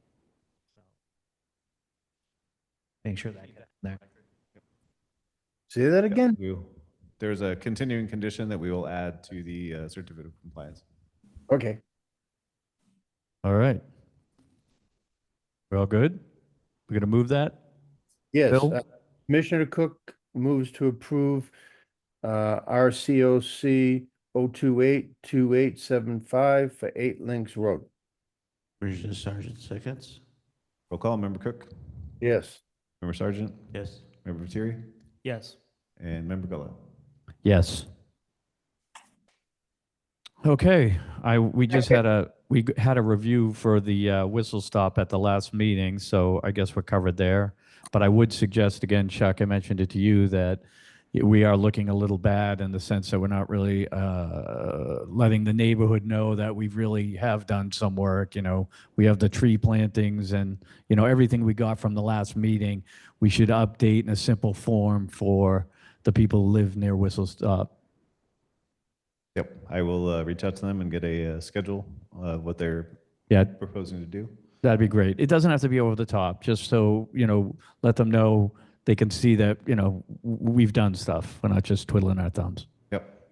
Yeah, because I think in their restoration plan, they were going to do or start the plantings, and we had to agree to allow them to start the plantings April 16th, between April 16th and May 31st. Correct. Right, and it said if they don't do it, then it won't be until September, so we need to. Right, so we got to get on that. You're right. Make sure that happens. And related to that, we probably should rethink the fence. I That seemed would- to be, Yeah, the fence, I mean, on the side along Whistle Stop would be fine. I'd be happy if we put a thick row of,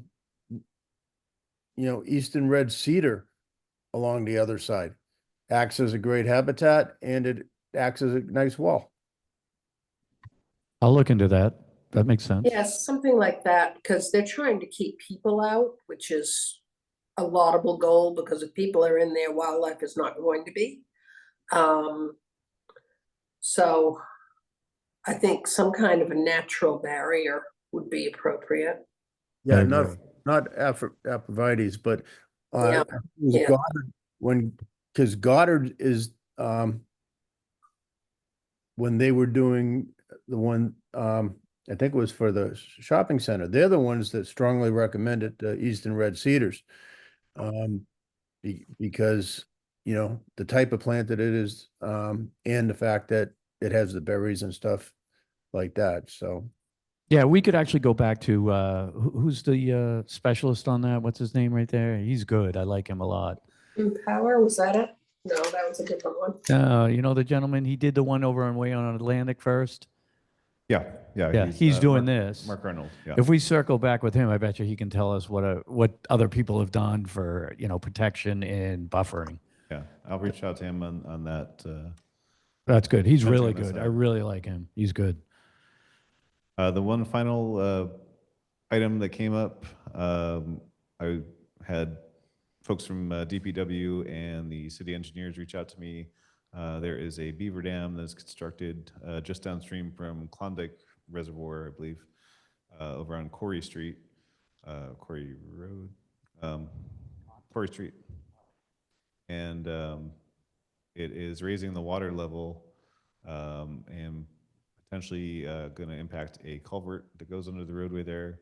But also it's going to be raising the adjacent water of the ponded area, and there's a whole bunch of old abandoned cars and stuff. There's a big lot. Really? Sorry. So they're worried about water quality from the elevated water, as well as the roadway. So they're looking to start slowly removing some of the dam material to slowly let water out. They will be submitting an NOI later to possibly put in a beaver deceiver and do some additional work there, but they are looking to have an emergency certificate ratified by the commission to allow some of the initial work just to bring that water down to a better level. Okay. This is the one we talked about. You sent Ping. Yeah, I sent Okay. it to, both I'm of them. fine with it. This is nothing new. Yeah, we get it every few years. Right, particularly that spot. I've been at site visits and it's shown the water backing in, actually into the reservoir from the junkyard. And my suggestion is that they have a long-term management plan, so we're not revisiting this all the time. Right. Yeah, we will definitely encourage them to submit that as part of the NOI when they do that portion. Do you remember the Great Flood when they all went into Manchester from Condolin Road? Yeah, that was a mess. So if the commission's okay with that, I guess we're looking to ratify an emergency certificate for the initial work, just to bring that water level down, and then they'll come in with the NOI later. Sounds good. Yep, I don't have a problem with it. Excellent. Need a vote on that? Yep, please. Commissioner Jackson moves to ratify. God, what am I ratifying? It's an emergency certificate for Emergency the certification. removal of some beaver dam material to bring the water level down. Okay, for removal of some beaver dam material to reduce the water level on Quarry Street. Yes. Yes. Okay, Commissioner Cook seconds. We'll call Member Cook. Yes. Member Sargent. Yes. Member Viteri. Yes. Member Gullah. Yes. And Member Jackson. yes. Okay. I think that's it. That was an easy night. What a train wreck. I like these mics now, though. Yeah, but this is still an hour before the last meeting. I know the last meeting was brutal. Yeah, your Don't jinx voice, us. your voice got much clearer towards the latter part of the meeting, Rob. Thank you. Yeah, I know. And now I'm eating the mic like a rock star. That's why I got it Good right for in my you. mouth. He was so loud that his pen burst. I don't know if you can see it, but I bled. I bled red. All right. All right, Commissioner Jackson moves to adjourn. Commissioner Cook seconds. Roll call. Member Cook. Yes. Member Sargent. Yes. Member Viteri. Yes. Member Gullah. Yes. And Member Jackson. Yes, indeed. All right. Great work, everybody. Have a great couple weeks. Rest Yeah, up. I'll Bye-bye. be reaching out to schedule the site visit. that'd be great. Thanks, Chuck. How do we shut these off?